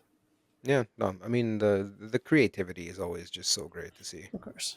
So we're hitting the lightning round of the episode where we're just gonna jump from topic to topic. These are shorter topics that we might not have necessarily much to say on, but we did want to bring them up. So we did talk about GTA. We just found out that the GTA got delayed, which is unfortunate to me mainly because I had picked it for May my fantasy critic yeah. draft. I'm gonna go ahead and gloat for a second here. Oh my When god. we were drafting our games, I was mocked when I counterpicked GTA 6, which You is weren't insane, which mocked. is insane. But it was I a will admit risky pick. it That was It a was a risky risky counterpick. pick and it paid off, yeah. boys and girls, because that game So got delayed and I am so saddened by that delay because I want to play that game. But the fact that I'm not losing those points because I counterpicked it and I knew that they would delay it. Look, they have a history of delaying games, That's but exactly what I said, and everyone was like, "Oh, fucking whatever, I'm stupid." okay, But I mean, like, you are, all right, Taz, you win. but like, Okay. hold on. But it never to the amount that they just delayed this because it's like Yeah. it's supposed to be September, so they did yeah, September, October, November, December, January, February, March, May. It's fucking 8 months. yeah, Yeah, well, so yeah, like so it got delayed until May, so that's about 8 9 months. But at the same time, like I would prefer Rockstar take their time, right? Because we know how hyped this game is, we know how ambitious it is. So to me, if I'm Rockstar, push it back, right? Like people are disappointed, and it's fine. It's all good. I would rather the game be fully polished, 100% ready to play day one, Dude, than the having them the rush the game. the So amount of pressure that this game yeah, has on its shoulders yeah, is yeah, something that no other game before it has had. Like GTA dude. 5 did not have even a fraction of this level. They're saying this game might make $1 billion off of Yeah, pre-orders alone. Just yeah. pre-orders.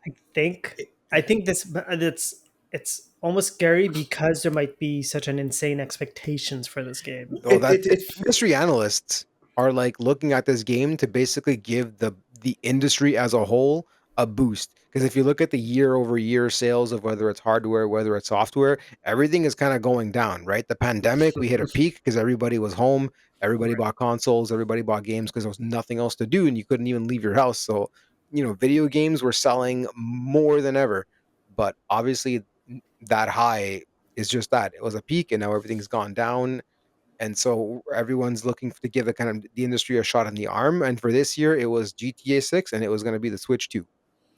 it So it it it really does feel like the whole fate of the gaming industry is like lying on the success of GTA. But yeah, if $1 billion on pre-orders alone tells you That's how crazy. Much of a Well, pressure if they the game have. is going to be So $150, I feel like that's going to help. yeah, yeah, exactly. that game's Okay, going to be I pricey, feel. I man. feel They're okay. going Wait. to give First it of all, some I'm fucked sorry. up I'm sorry. price. I'm sorry. It's the podcast started with 90 US, then 100, then 110, and now it's 150. So by the end of the episode, GTA is going to be like $600, Guys, And look, you guys are still going first to buy it. GTA 6 will release, and it'll be $300 US. basically. But Uh, yeah, I Standard mean, edition. yeah. yeah. In other news, there was also, this is a pretty big surprise for me. Was a good surprise because Destiny 2 and Star Wars collaboration. So they mentioned that there's going to be more details coming out, I believe, in September or something like Well, that. so it's not like Star Wars in Destiny. We do have skins, Mhm. Star Wars skins It's in a Star Destiny. Wars themed expansion. Exactly, heavily Yeah, inspired by Star Wars. So yeah. there are going to be lightsabers. We saw speeders, so I guess those can be sparrows, and like the story itself is going to be like kind of set in that Star Wars esque vibe, like on Tatooine or something. Yeah, like so we Wait, so know this is like nothing Star else. Wars, Star Wars? Yeah, Not like actual Star Wars, Star Wars inspired. Okay, so So it's not like, so they're not on Tatooine. They're no, on but it's like sort a of. planet like Tatooine, and you're gonna have mhm. lightsabers, and you have blasters, and like all that stuff. It's gonna have like the whole sci-fi western thing with these illuminating sabers. They might not even be able to call it a lightsaber. You know what I mean? But which is weird Glow. because technically you Yeah. can wear the Darth Vader skin in Destiny. Manny, are you sure that it's a Star Wars inspired expansion and not a Star Wars expansion? I'm pretty sure it's Star Wars inspired. Okay. But while we're How, having discussions, how about please, I yeah? can, yeah. No, but Um, I was gonna say, like, I mean, the thing is, there's not really much to say beyond just that 30-second clip, like trailer that they showed us. yeah. We But will I know think it's more pretty about it later cool. this year. I think it's pretty cool, right? Like you got the whole. I mean, Star Wars is a space orchestra, is a space opera. Destiny is a space opera, right? And you're combining both of them together, so it does feel like a good marriage of both, of both IPs. So I think it's pretty cool. But again, I hope it's not going to be a cash grab, because that's kind of like the vibe that you get sometimes with these themed expansions. But yeah, I don't know. Like, I mean, I feel like this is not going to get me to play Destiny again. But yeah, did you get the answer? Like, is it a Star Wars inspired expansion or? People are just debating this online left and Okay, right. so It's so like, so there's no news because that's the thing. We got a 30-second clip, and they said that there's going to be more details coming out in September, which is going to be like the date for like their next expansion or something like that. So, yeah, I mean, I okay, so mean, IGN did have a description of it, summary of Destiny 2 Renegades, and it says inspired by legendary Star Wars universe, Renegades merges Destiny distinctive storytelling and gameplay with the themes and elements drawn from the iconic sci-fi franchise.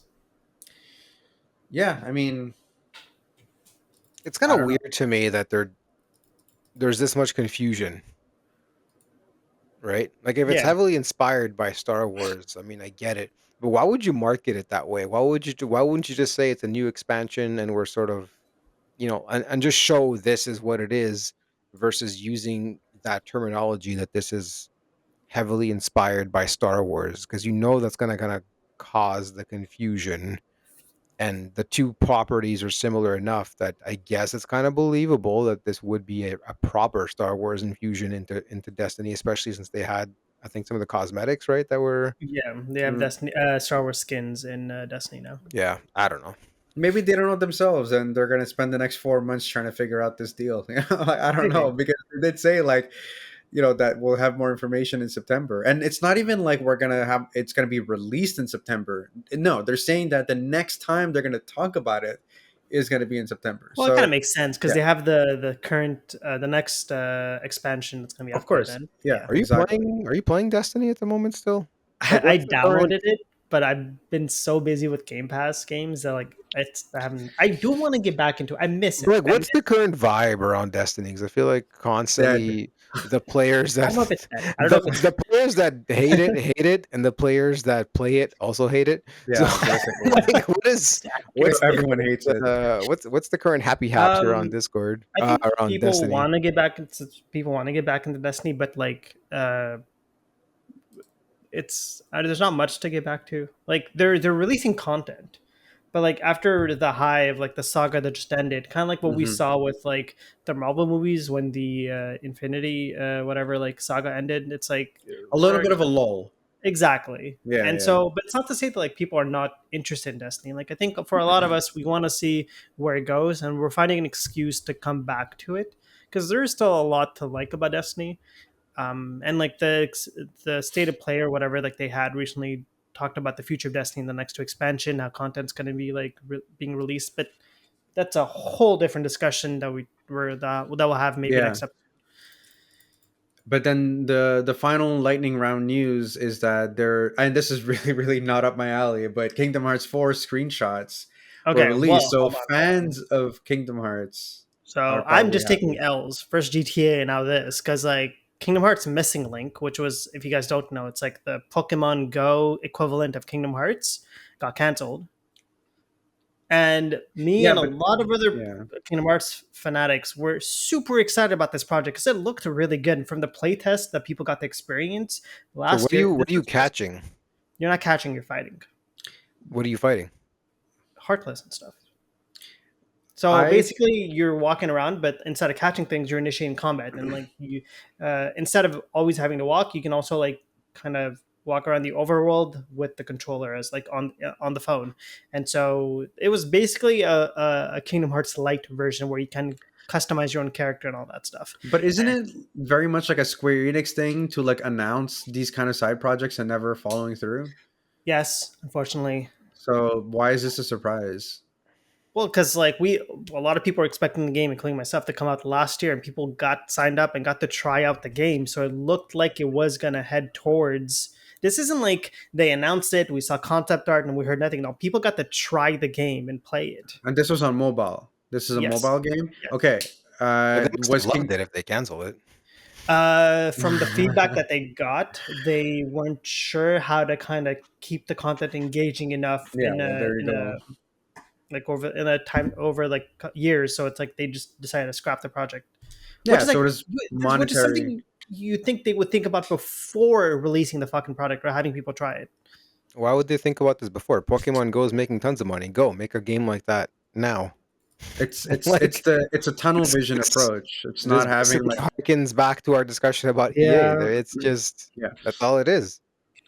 yeah. And Well, we what got to see about Kingdom Hearts for Yeah. things at least. yeah, Screenshots. but I was gonna say, yeah, what about Kingdom Hearts 4? Like based on the screenshots, like do you think it's more of like a reassurance that that something is happening on that front? Like Yeah, has there it's been a like release it's date alive. or That's what Yeah. it's telling me. It's alive. That Okay.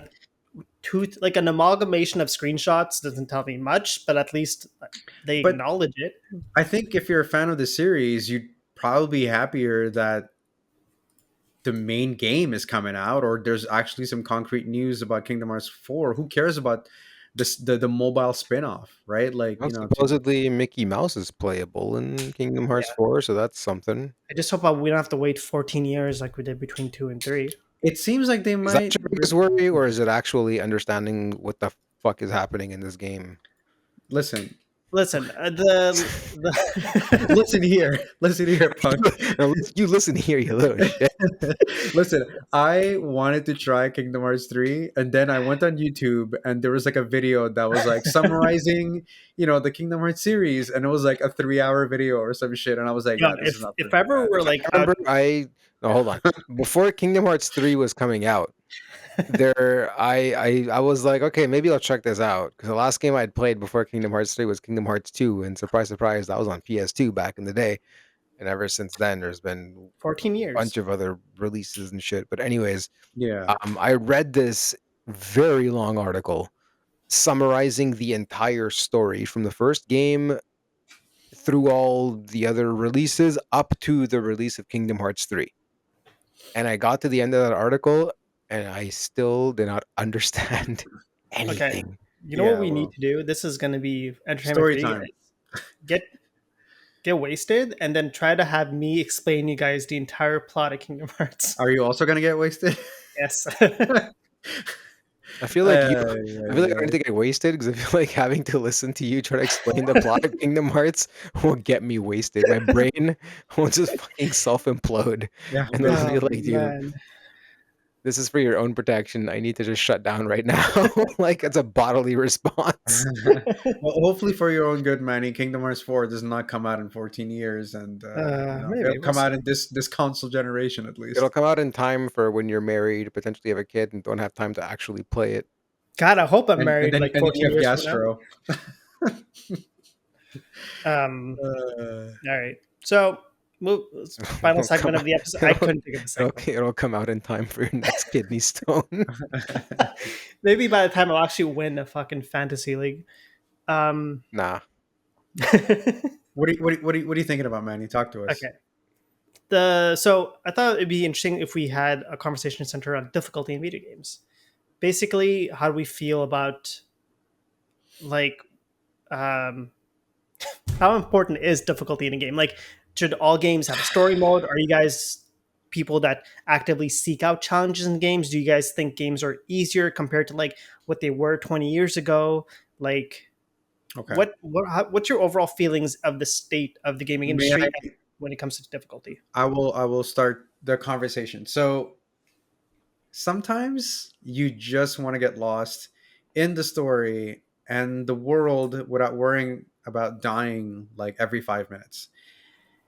To me, games are a form of an escape, right? Like you work like, I don't know, 37 and a half hours a week. You probably have a couple Taz has 1 hour a day to play video games, right? So games are a form of games are a form of an escape for me at least. So I like having the option to tone down the difficulty and just enjoy the ride. So a series, it's not a perfect series, but a series that does a great job at that is Assassin's Creed.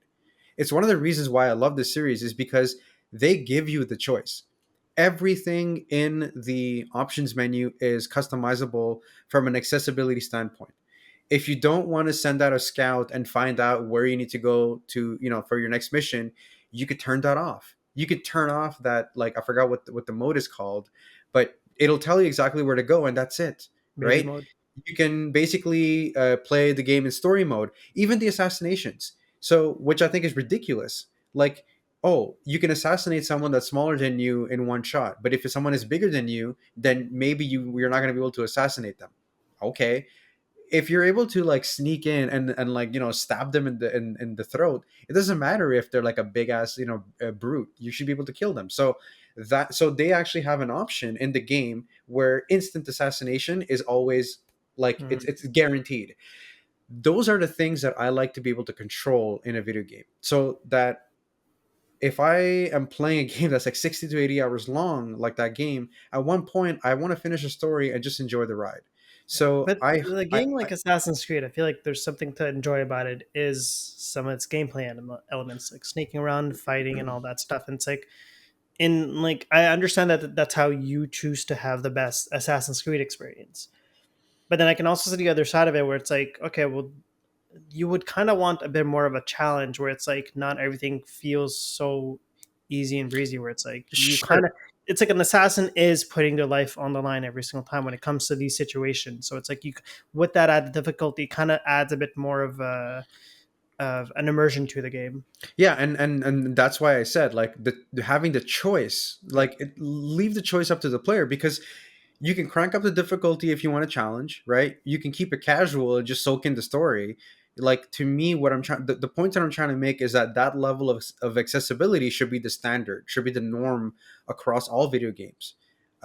So, like, what Clair Obscur, sure, there's a story mode, right? And then, well, I don't know if it's called story mode, but Story I mode. believe, yeah, story mode, where it's like the dodging, like the window is like a lot bigger. Same thing with parrying, right? And even It's, the I gotta enemies. say, it's bigger, and the Yeah, enemies do a bit less damage, but yeah. it's still like if you're still not paying attention, you can still die relatively Oh, no, easily. 100%, 100%. And I was actually curious, so I actually switched it to story mode because I was like, okay, like I wonder how much easier it is. Disappointed So I anything. replayed a section that I played, and I was like, okay, cool. Like, you know what? I've played this. I think it's a little bit easier for me now. So let me go back to normal mode.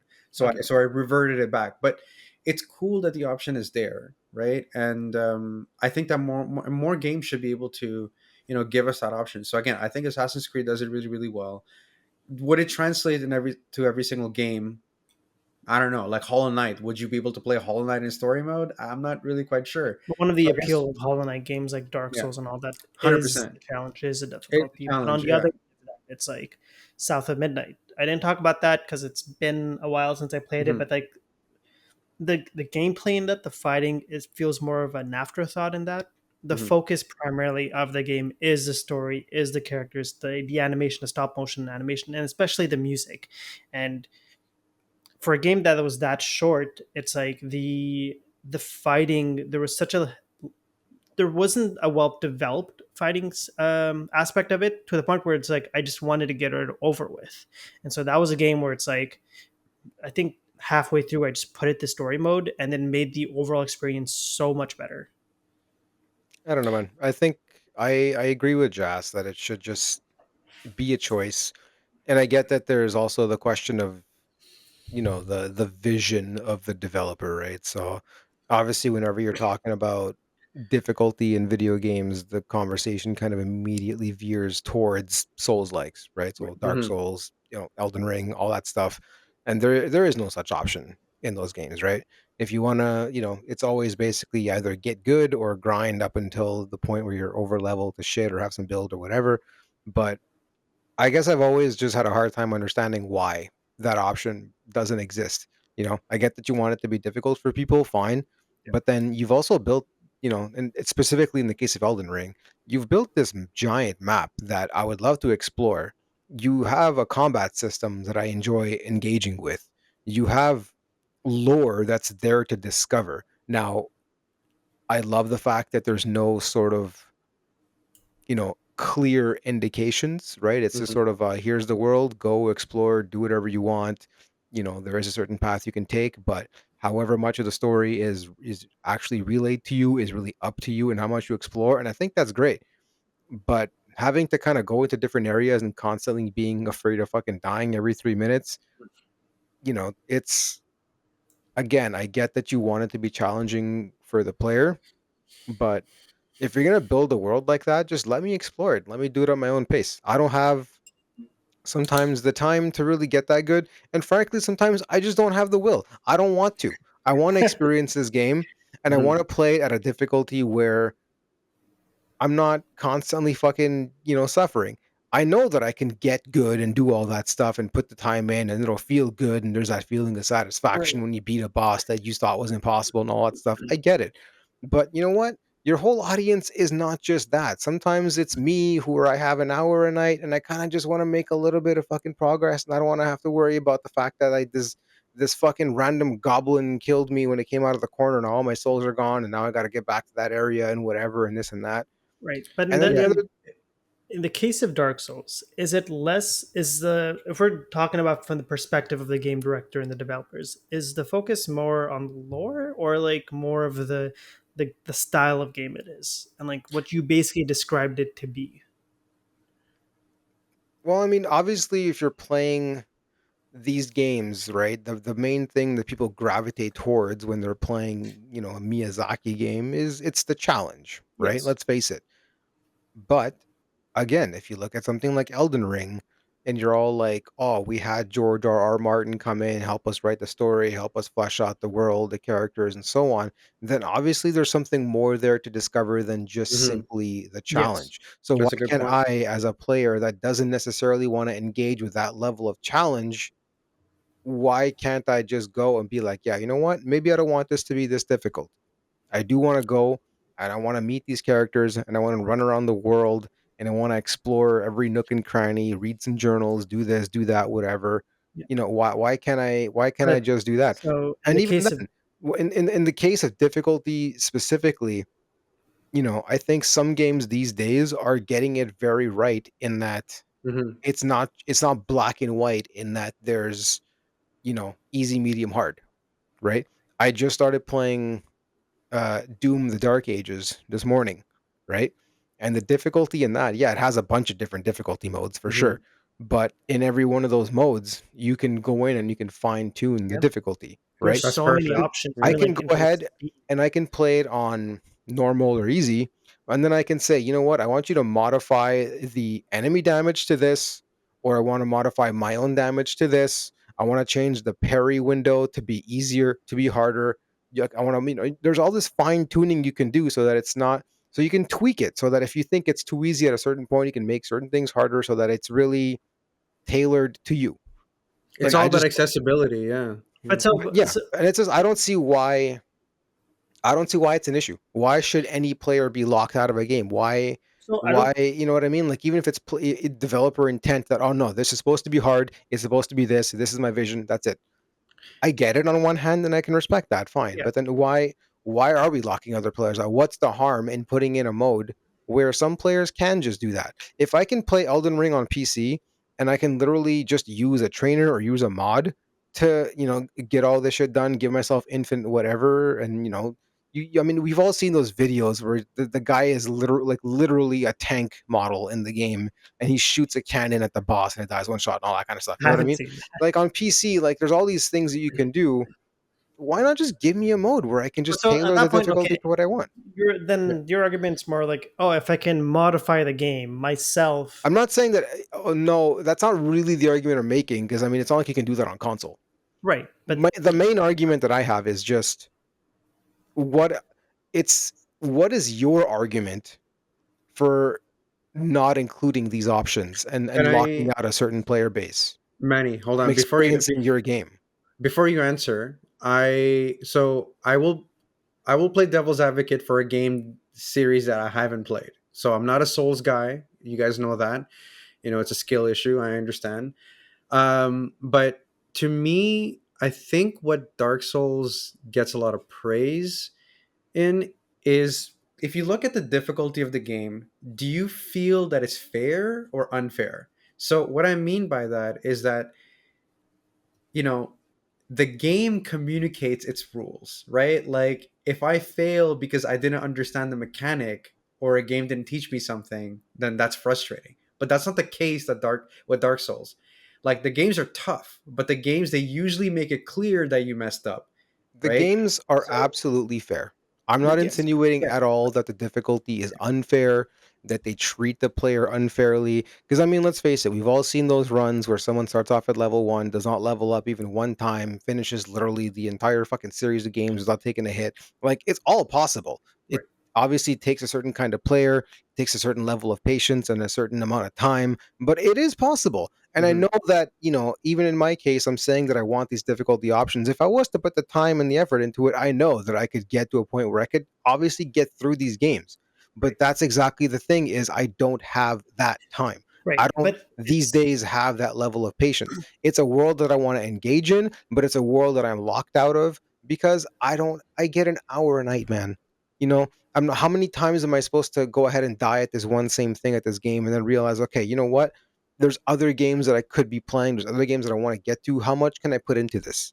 no, You're I get it. Like that's the same reason why I fully haven't invested into uh, Elden Ring.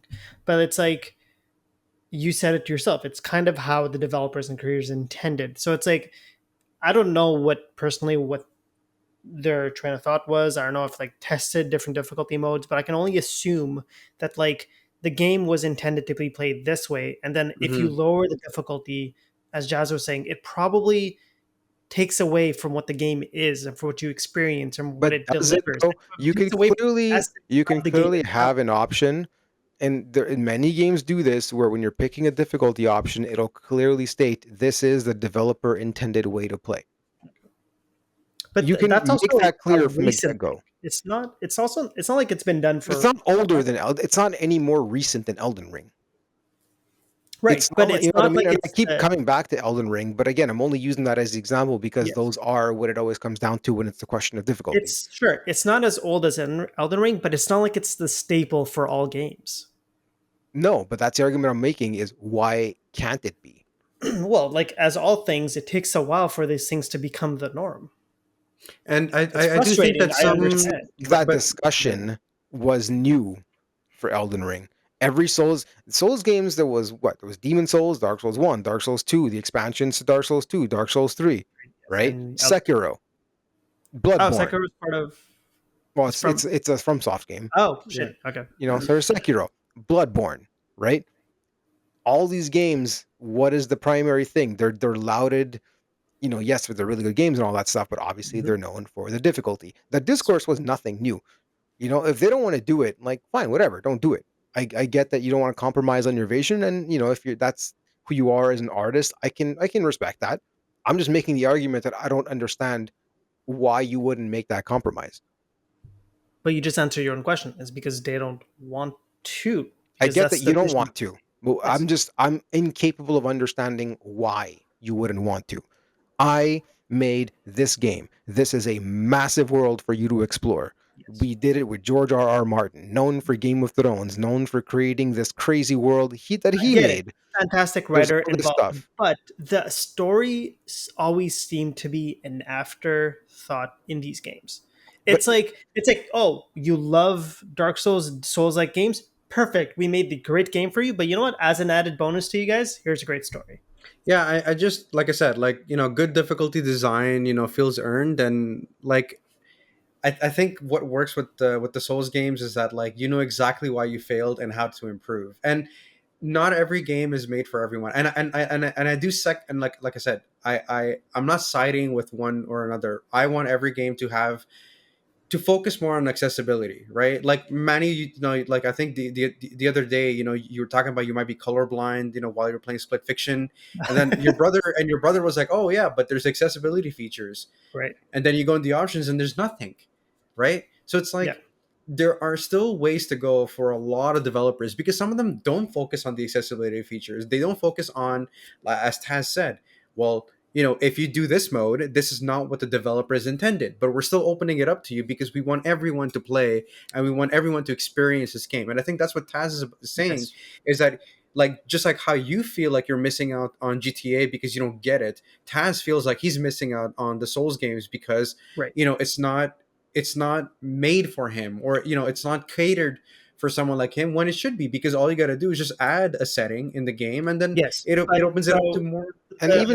even beyond the story, like I'm saying, yeah, that George R. R. Martin, all that stuff. But that said, I do enjoy the way that it plays. right. But so Yeah, the But it's argument just that I I don't. tried to make unsuccessfully was you tried. it's right. Hey, it's a discussion. Yeah. I'm trying to see. It's like okay, if they did add a difficulty setting to this, Hmm. would you still find the game enjoyable compared to as if you had invested the time to play it as the developers intended? I wouldn't have played it as they intended. But that's the point I'm So I trying to would have make found it enjoyable because if at they least I got to play it. but hear me out. I'm not saying that it's that I'm not trying to like not argue like motherfucker. I'm not trying to disagree with you there. I'm saying if there was a difficulty challenge, Hmm. would you have the same experience as if you had the time and resources to put aside and play the game normally? No, I'm, n- absolutely not. I would not get the same level of satisfaction, let's say, of Right. completing Elden Ring on an easier difficulty than I would if I knew, yeah, I put the time in and I did it and I beat this game as the developer intended at the default But not difficulty like even not everyone even else. challenge That to me, difficulty. right. But what I'm saying is like that to me would obviously bring me a greater level of satisfaction. Right. Right? But in the end, it's not something that I think I can reasonably achieve. And to me, it's a question of, okay, well, now am I looking for that higher level of satisfaction, or is it more important to me that I at least get to play the fucking game? Mm-hmm. Right? Yes. So would you rather not You're not gonna like the answer to that question. So you would rather not play the game at all? If I feel like I'm not getting the experience that was intended to me and I'm not enjoying the game to its fullest, I feel like it's always gonna be in the back of my mind that like I'm missing out something. Mm-hmm. So a game like I did give the example for South of Midnight. That game, its main focus was everything besides the gameplay, was besides the combat, right? And so you take that away, and the game is just as enjoyable. But if you take away the challenges, and I'm not trying to say, well, sure, difficulty, but it's like, is it gonna be, and satisfaction aside of finally defeating a hard boss? Is the gameplay mechanics, the how the boss reacts, the the severity of having to learn the boss's strategy on that stuff, is it going to be as rewarding? Is it going to be as satisfying? Is it going to be as worth it to even bother playing it on an easier version of Elden Ring? Okay, But so obviously that's all subjective, right? So to you, it wouldn't be Exactly. worth it. But now 100%. that said, let's say the option was there to lower the difficulty, right? Yes. You're not doing it, but the option is there. I've quit games Hold on. before. Just hold on. Again, the option exists. Right. You're never going to use it. To you, it's not taking up any fucking brain space. But Yes. in the game, it exists. Mm-hmm. Does it bother you? Does it lessen your experience? Personally, no. But if Then you're talking why about, not include it? well, once again, Someone it's not. else can It's not, at least but the utilize argument it. isn't whether or not the game should have it, but more so would the developers want to include it and why they don't want to include Then it. I would pose them this question. But it's because it's trying to get into their heads as to why, and we're obviously using Elden Ring as a specific example because of the challenges it brings. But it's like but that's the whole conversation we're having. Yeah, I mean, like, look, Sorry to cut you off, but Yeah, I kind of get it, right? If I'm playing Street Fighter 6, I'm not touching the modern controls where it's fucking one button combos. I am going classic. I am learning the combos. So to me, that's similar to your thing for like Elden Ring, right? Yeah. But different kinds of game. You know, it's Elden Ring is a fucking sprawling adventure. Street Fighter is a fighting game. Like that's But it ends up becoming, and I guess yeah. almost renders our entire conversation invalid. sometimes I'm sitting It's just there in the preference. evening and it's been a long day and I'm tired and I just want to play a video game and I don't want to have to struggle through it. Yeah. You know, That's all it is. there's no right or wrong answer. Exactly. I think, like, look, there are so many video games, and as much as we want to play all of them, Taz, we're not gonna have the time to play all of them anyways. And I do understand the point where, like, at the end of the day, it's like a movie, right? Like, you have to respect the director's choice of making the movie. The director made a decision as to how some of the characters were impacted and how the story ended.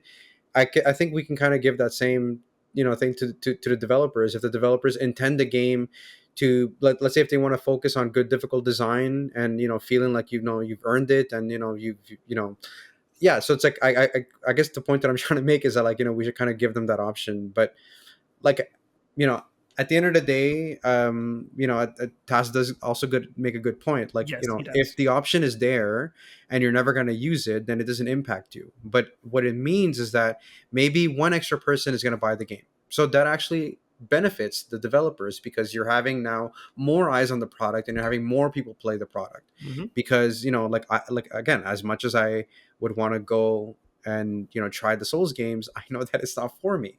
But Hey, I I've know that tried if all the they soul made games. a story mode, I would love to play Sekiro, right? Like, just Yeah. as an example. right? So yeah, I mean, it is what it is. Like, I mean, I hope that there's going to be more of a focus on these accessibility features, sort of like Assassin's Creed, and as Taz mentioned with Doom, where you can even go into the nitty gritty and like decide the parry window. Like, that's amazing that Mhm. the developers put something like that, because in their mind they were like, we want everyone to play this, right? Maybe not the way that we intended, but this opens the door for more eyes, more people to play something that we love. I mean, look, But man, and think in a day and age where every studio is complaining that mhm, games are becoming so much more expensive to produce and they need to do what they can to get more people playing it, yeah, you shouldn't be locking people out yeah, because of your vision. And obviously that's not a worry for Elden Ring. That game is sold like fucking crazy. Like they don't give a shit. People are gonna buy it, right? But I guess to me it's just sort of why would you work so hard and create this amazing thing, but then make that purposeful decision that this is locked to a certain type of audience and I'm not gonna waver on that. Right, but let's be honest. Out of all, like most of the games out there, they all have a difficulty scaling option. Elden Rings from Software is like one of the only companies out there that kind of lock you out of it. And I think our original discussion was if we found the normal difficulty or like overall like difficulty in games nowadays easier, but kind of want us on this well, tangent. so Well, But I that's mean, fine. look, if we're but that's talking about okay. whether, yeah, if we're going into that discussion of are games in general harder these days than before, I don't think they're harder. I think games are No. getting more complex, but that's just the nature of Right. an Yeah. evolving industry, right? Like, They're but getting more accessible, if anything. they are But getting I more think, accessible. But yeah, yeah, sometimes it pisses me off when you're playing a game and there's just like this infinite number of systems and complexities, and just like guys, that's why I like, Clair Obscur. There's a certain level of Bringing complexity it back. to it. It's not over complex. It doesn't have all these crazy systems like some RPGs tend to have, Hmm. and it does everything great and it's very focused. yeah, You and know, and I guess too, it just answered like that question about games being harder these days, or like I don't think so. I mean, again, complexity, yes. I think for me, older games were just less forgiving, and like a lot of classic games didn't really give you that many checkpoints or save points. So, like a perfect example is like Earthworm Jim. Like I remember, like watching Taz play Earthworm Jim, and you had to like really land that jump onto that platform, and it had to be Yeah. perfect, right? So it was just I less don't think forgiving. I Even ever got past. I think like yeah, the third level of that yeah, game. yeah, but or even like games like, I mean, Aladdin on the SNES, you had to be very precise when you were maneuvering your jumps. Crash Bandicoot on the PlayStation, Spyro, like those types of games, like they were also less forgiving. So while they were not as complex as games are today, I think that I know a lot of people talk about the old school challenge. I just think that like classic games, as I mentioned, didn't have that many checkpoints and save points. So it's like when you died, you'd have to restart from like the very beginning, or like let's say halfway if you're playing Donkey Kong or Mario.